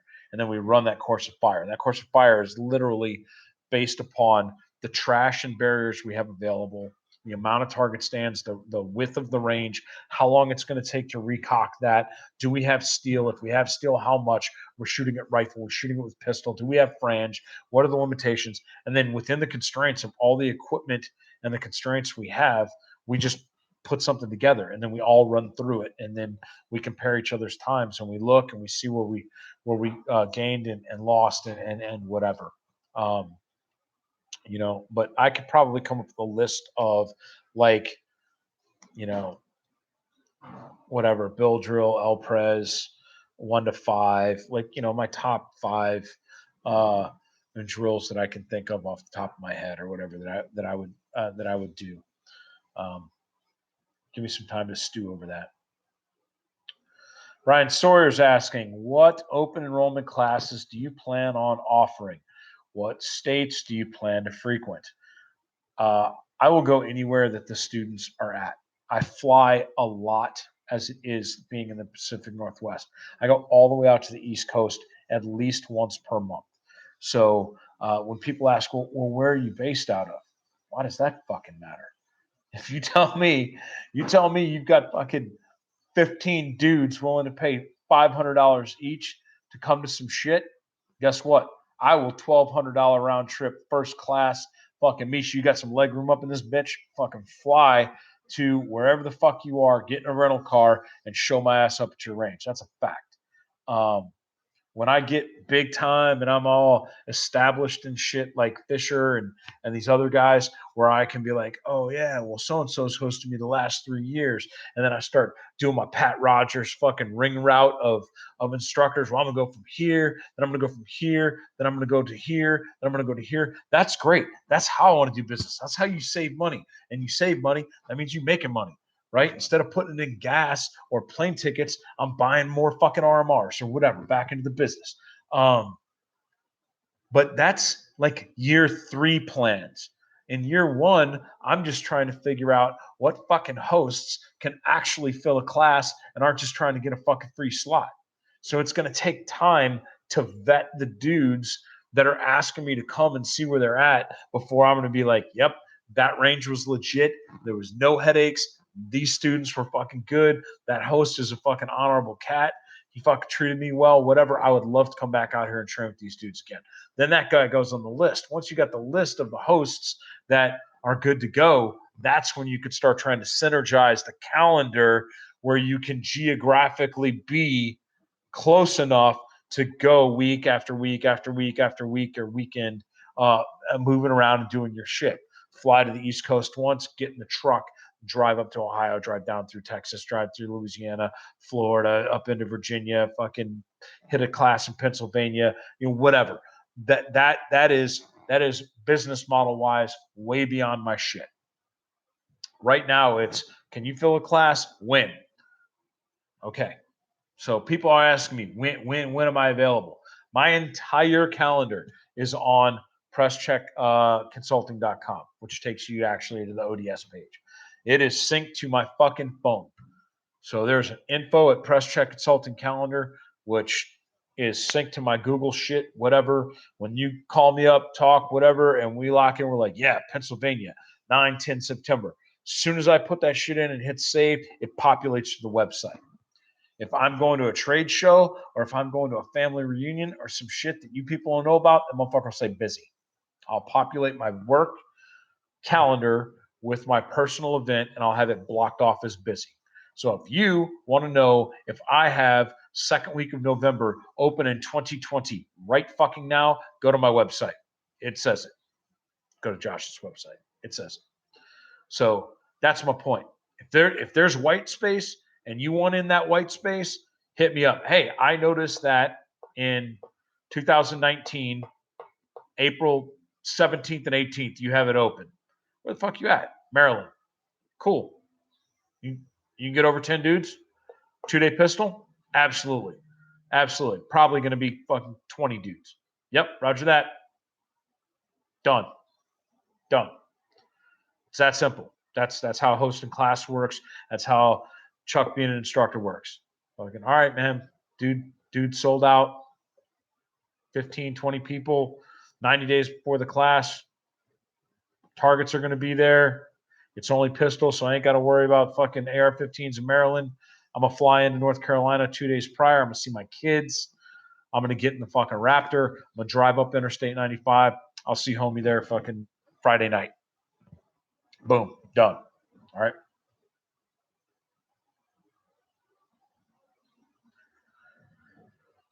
Joe K, AAR on OTOA, not with the limited time that we have left. I'm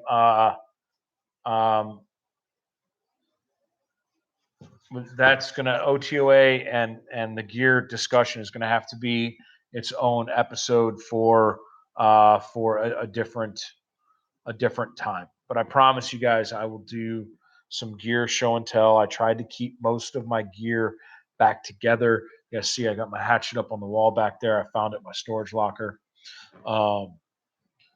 So I had to reconstruct some of my kit that had been broken down from when I got out of the Army. Had to give Army some of their shit back, and then I paid the Army for some of their shit that I refused to give back. So we will do a show and tell on individual equipment. Thoughts on criteria for successful force-on-force training? What have you seen that did not work well? That comes from Edward. Edward, excellent question. Fucked up Op4. Fucked up Op4. Op4 are a specific training tool. Op4 should not be fun. Like, if you are training people that know what they're doing, playing Op4 and being Op4 should not be a fun event. It should suck. You should be able to shoot a couple of rounds and then get your shit pushed in and then get kicked around on the floor and have your pockets rifled through and then told do not move and then lay there in the heat or in the cold for 30 or 40 minutes while post-assault shit's going on, and then the assaulters disappear and you get up. That's what being a proper Op4 is about. I've been other places where Op4 were used as a tool to exploit problems in SOP, execution of SOPs, things of that nature. And it was very, very useful, not completely practical all the time. And I'm just saying that because I've been in a free flow. Not that the Op4 could do whatever they wanted. The Op4 were still structured, but I've been in an environment where killing the Op4 was a lot harder than killing real people has been or would have been in the future. I think my worst gunfight with a rifle, I was 3 mag change. So I fired 90 and was into my 4th mag in the worst rifle fight of my all 16 years of GWAT. 90 bullets. I've been in fucking Sims fights where I'm going in with 10 fully loaded mags of rifle, 5 of pistol, whatever, and I'm out completely Winchester on paint and asking dudes for fucking mags. And we were fighting 6 fucking guys.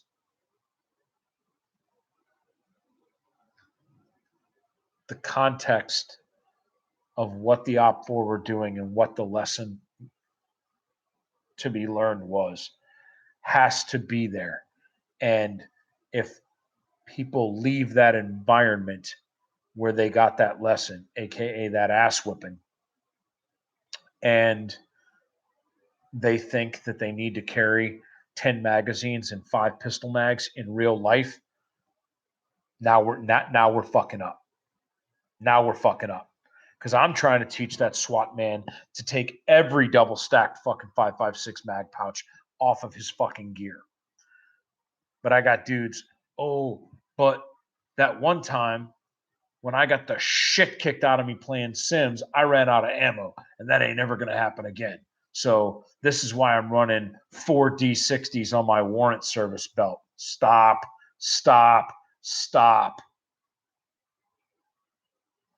The other part of it could be something as simple as, hey, man, due to the equipment configuration, how we're going to do it, how we're running, we're only wearing fucking Oakleys. We're only wearing Oakleys on this fucking hit. So Op4 need to know they're not allowed to engage headshots only from assaulters peeking around the corner because assaulters are running full up. And unless they want to start giving lipstick fucking herpes on dudes' faces or potentially catch one around the side of an Oakley and permanently fucking disable a dude that the government spent over $1 million fucking training, they probably don't need to be trying to take headshots. That kind of stuff, that kind of very rigid structuring of the Op4 to achieve a specific learning point or whatever is what makes good force on force training to me. Having 3 dudes from Agency A Op4 for Agency B is usually a horrible idea because too much ego takes over. And then once it devolves into paintball, you're done. You're fucking done. Like the first time that you see an assaulter take paint in a doorway and then muscle his way back and beat 3 dudes trying to go this way, beat them all back out into the hallway because he got shot in the knuckle or took one in the lip or whatever, like that guy needs to be fired. Like right there on the spot. Like you just lost your fucking job. Go somewhere else, coward. And if you're creating a paintball situation where you're teaching dudes to be fucking pussies like that, you're fucking up. Quit breeding cowards with paint. These grown-ass men need to believe that they're fucking immortal, or else they're not going to go in that door, and they're going to clear like a bunch of scared pussies. And I don't need scared pussies. I need dudes that think they are immortal. And if they get hit, we'll worry about that when that one fucking comes. But I can't have this losing shit. Losing spoils winners. Winners need to fucking win. And if it gives them a false sense of their capability, probably need to ratchet up the fucking heat a little bit. But an assaulter should never be scared to go through a fucking door. Ever. And if you're throwing too much pain compliance his way, that guy is potentially not going to fucking be the man when you need him to be. And we've seen it. We've seen it in fucking SWAT videos, man. Fucking SWAT man. Bop, bop, bop, bop, bop, bop, bop, bop, bop, bop, bop. Right the fuck out of the fight with real fucking bullets. Where did that dude learn to be a fucking pussy? I don't know. So paint's scary. Paint terrifies me because paint is real bullets where I come from. And you do some fucking hokey ass shit, fucking have an ND, you misidentify somebody because you're fucking scared, and you're trying to shoot because you don't want to get hurt by the fucking feel of the paint, and you see a muzzle come around the corner and you let one out and you fucking zing your buddy, you're fucking done. You're done. 15 fucking years of your life is over. Pack up your shit. Get on the fucking truck. Go up the hill. You are fucking done.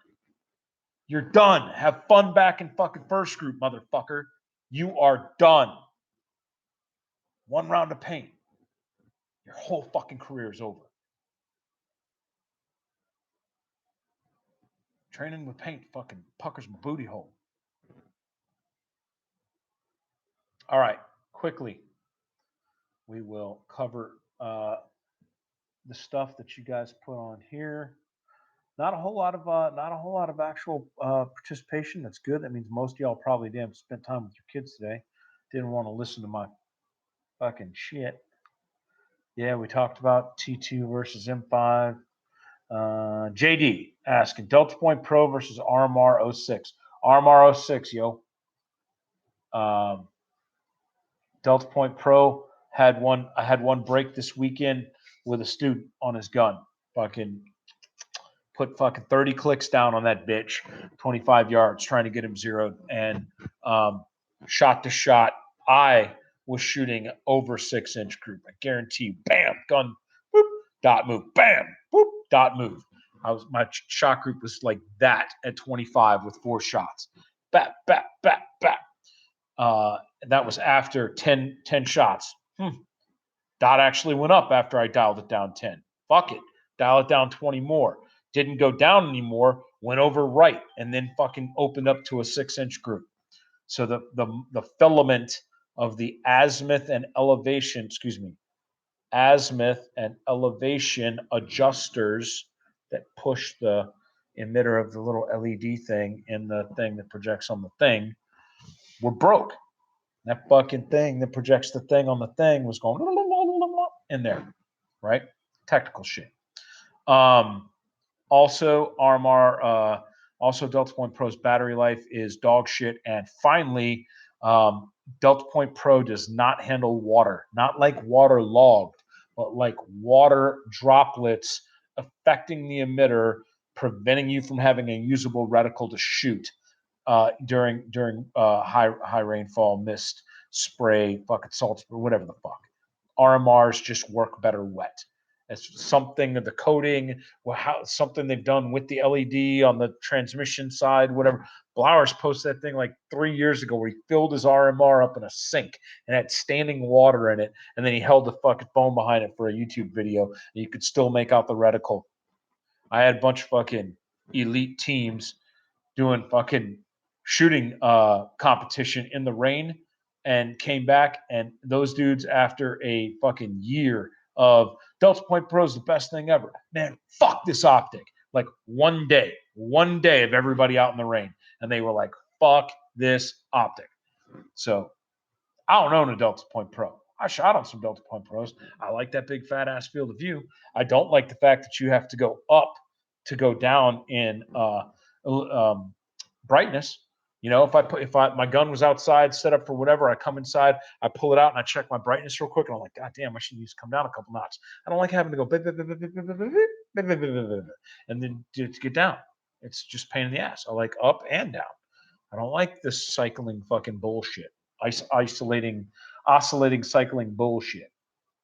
So that's my take on it, JD. Other people might love it, might say, man, Chuck's all fucked up.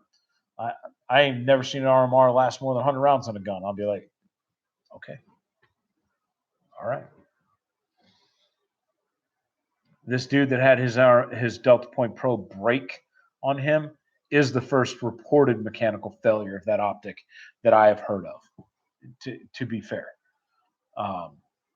The complaints about the Delta Point Pro were not electronic, mechanical, battery contact, flickering, reticle, fucking RMR bullshit that you would hear about, first gen RMRs.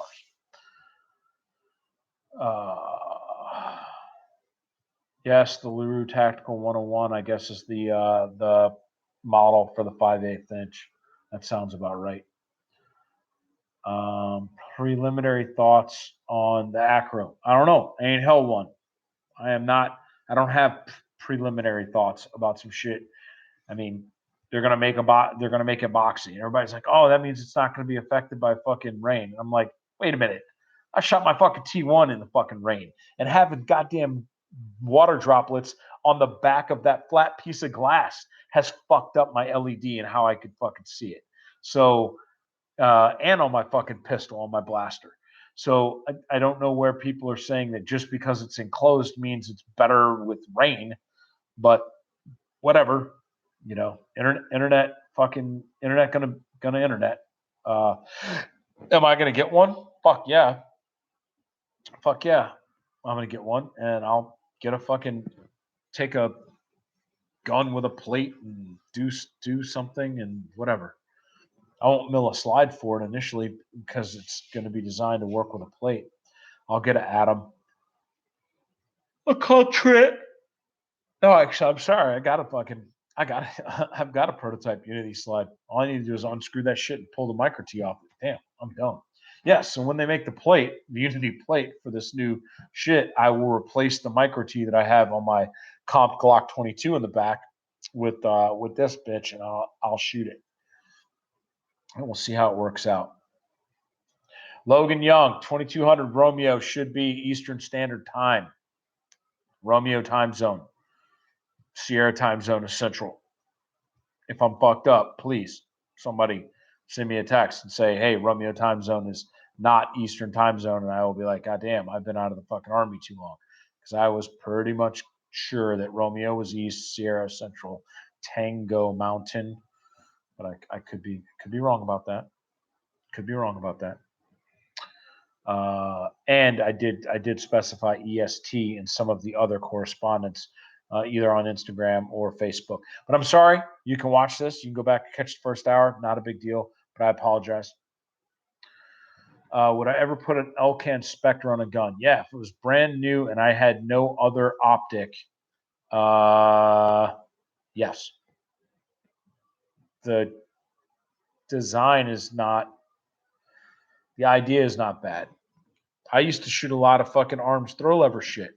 They were good until they got worn, and that's when beer can shims and all that shit to keep your arms, ARMS brand, keep your arms to fucking maintain the zero of your optic. That's when that all became a thing. Was after the shit got worn. Everybody that I've talked to that was Canadian Forces that has known Elcan since Elcan fucking Elcan, it says it's the same shit with that big ass Azel shit on the back. It's fine till grit and shit and whatever and metal wears away, and now you're perfectly aligned and machine teeth of the gears back there. Click, click, click, click, click, click, click. start to look like a meth bitch's shit. And that's mechanically how you get fucking zero shift. Not even talking about the throw mirror fucking lever bullshit and the moving shit on the inside. I'm just talking about keeping the sealed tube moving on its base and then its base moving on the gun. So there's two things that can move before we ever even talk about the moving shit on the inside of the motherfucker. But yeah, I'd shoot one if it was brand new. I mean, fucking, that's all I had. You told me I was going to Afghanistan in the fucking mountains, and you handed me a fucking Aimpoint Pro. I'd be like, yeah, probably gonna take that Elcan over there on the shelf.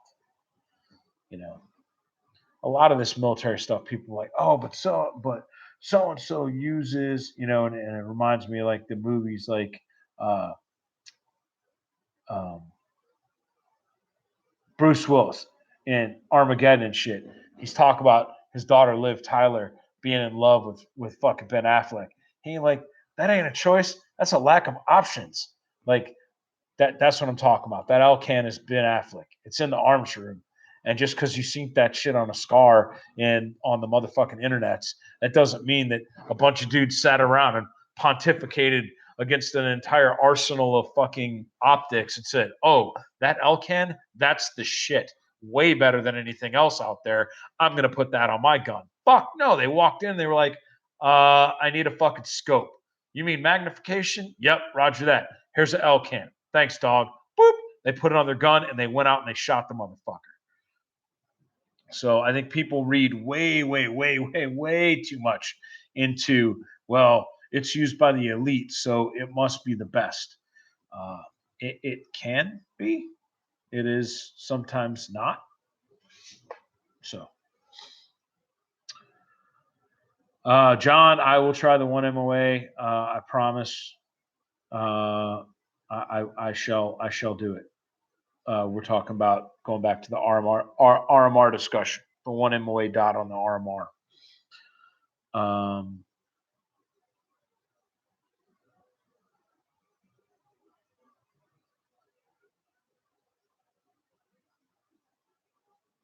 I missed his Patreon question. What?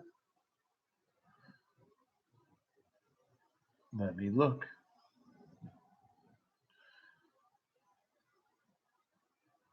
With EOTech XPS sights, should you treat them kind of like an RMR? One is none and two is one. Yeah, I think that's a generally good idea. Have at least one identical spare if the primary goes out. Yep, I think that's a good idea. Send it off to EOTech and then put the other one on your gun. Yep, I think that's a good idea. I think those are all good.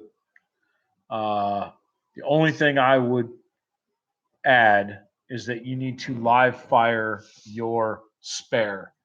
You need to make sure that it powers up, that it goes to the maximum brightness that you want for your lighting conditions, that it zeroes true and can hold zero. And if it does all of that, then it's good. If your spare is a unknown, then you're rolling the dice. So live fire your EOTech. If you're like, man, this motherfucker is on. It's dialed in. Stop. Take it off. Put it in your range bag. Put the other one on there. And if it doesn't give you what you want, that's the one you send back. And then you pull the original out. Don't stop when you get one you like. Be like, oh, dude, this XPS is dialed the fuck in. I've never had zero shift on this thing. This thing's the fucking tits. Nope. Stop. Time out. Fucking put that over there. We know you work. We love you. You, new guy, get your ass over here and get on my rifle and sort him out. And if you have two magical EOTechs that both are amazeballs, then yeah, you're probably good to run EOTechs for the foreseeable future until one of them eventually gasses out and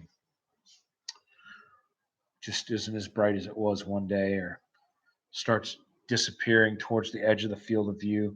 I never like from a shifting of zero. Everybody dogged on the EOTech for the thermal drift. The thermal drift was the least of my fucking worries. The bitch wouldn't brighten or would just fade away in my fucking glass. It's like, motherfucker, I got glass that's 30 by 30 for a reason. Here's a circle. Circle's moving towards the edge of the glass. Oh, look, half the circle's gone. Oh shit, I can still see my dot. It's right there. Not the new EOTechs, the SPS. The shit would be like like fading away and shit before I ever got to the edge of the glass. So it created this really tight eye box right in the middle of the 30 degrees. That ain't what I got an EOTech for. I got an EOTech so I can do all kind of sloppy hot dog down a hallway shit behind it when I'm in a room or fucking around with a mask or doing whatever, rolling under a car. And as long as I got a piece of that glass between me and the bad guy, that fucking reticle should appear bright and crisp in the corner of that motherfucker, and I should be able to pull the trigger and send a bullet true. True-ish. Parallax, man. Parallax. You know the shit's there. But true-ish. Minute of a fucking dude at 100? Absolutely. Even with some type of bunk-ass, worthless fucking gun rolled over sideways, head coming this direction, magwell pointing up this way, fucking jam behind a fucking car with all the goddamn tires shot out on the motherfucker. If I could see the bad guy and I could see my fucking dot in any piece of that glass, it should be good to go. And EOTech it did stop giving me that love along the way. Stop just fucking.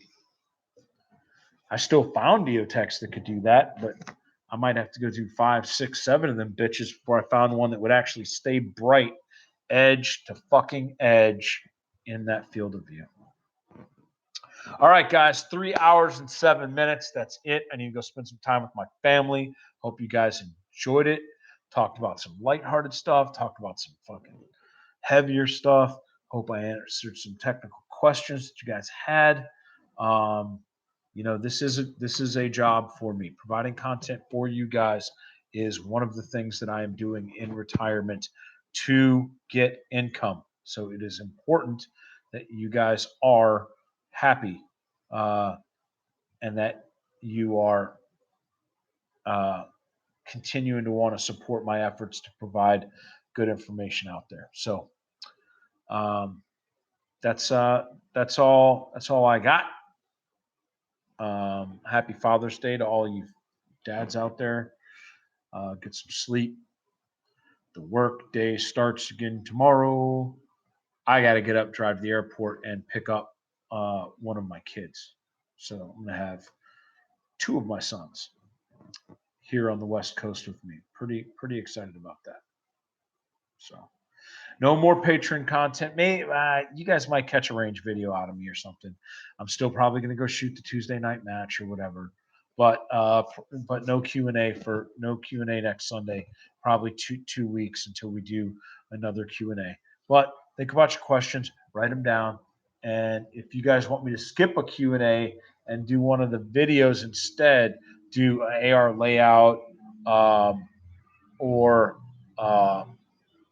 show and tell or whatever, then somebody start a poll, or I'll start a poll or whatever. I'll let you motherfuckers vote on it, and so we can either do question and answer, or we can do live gun layout, or we can do live gear layout, whatever. Not this Sunday, but the following Sunday. But y'all think about it. Get back with me. This is Chuck from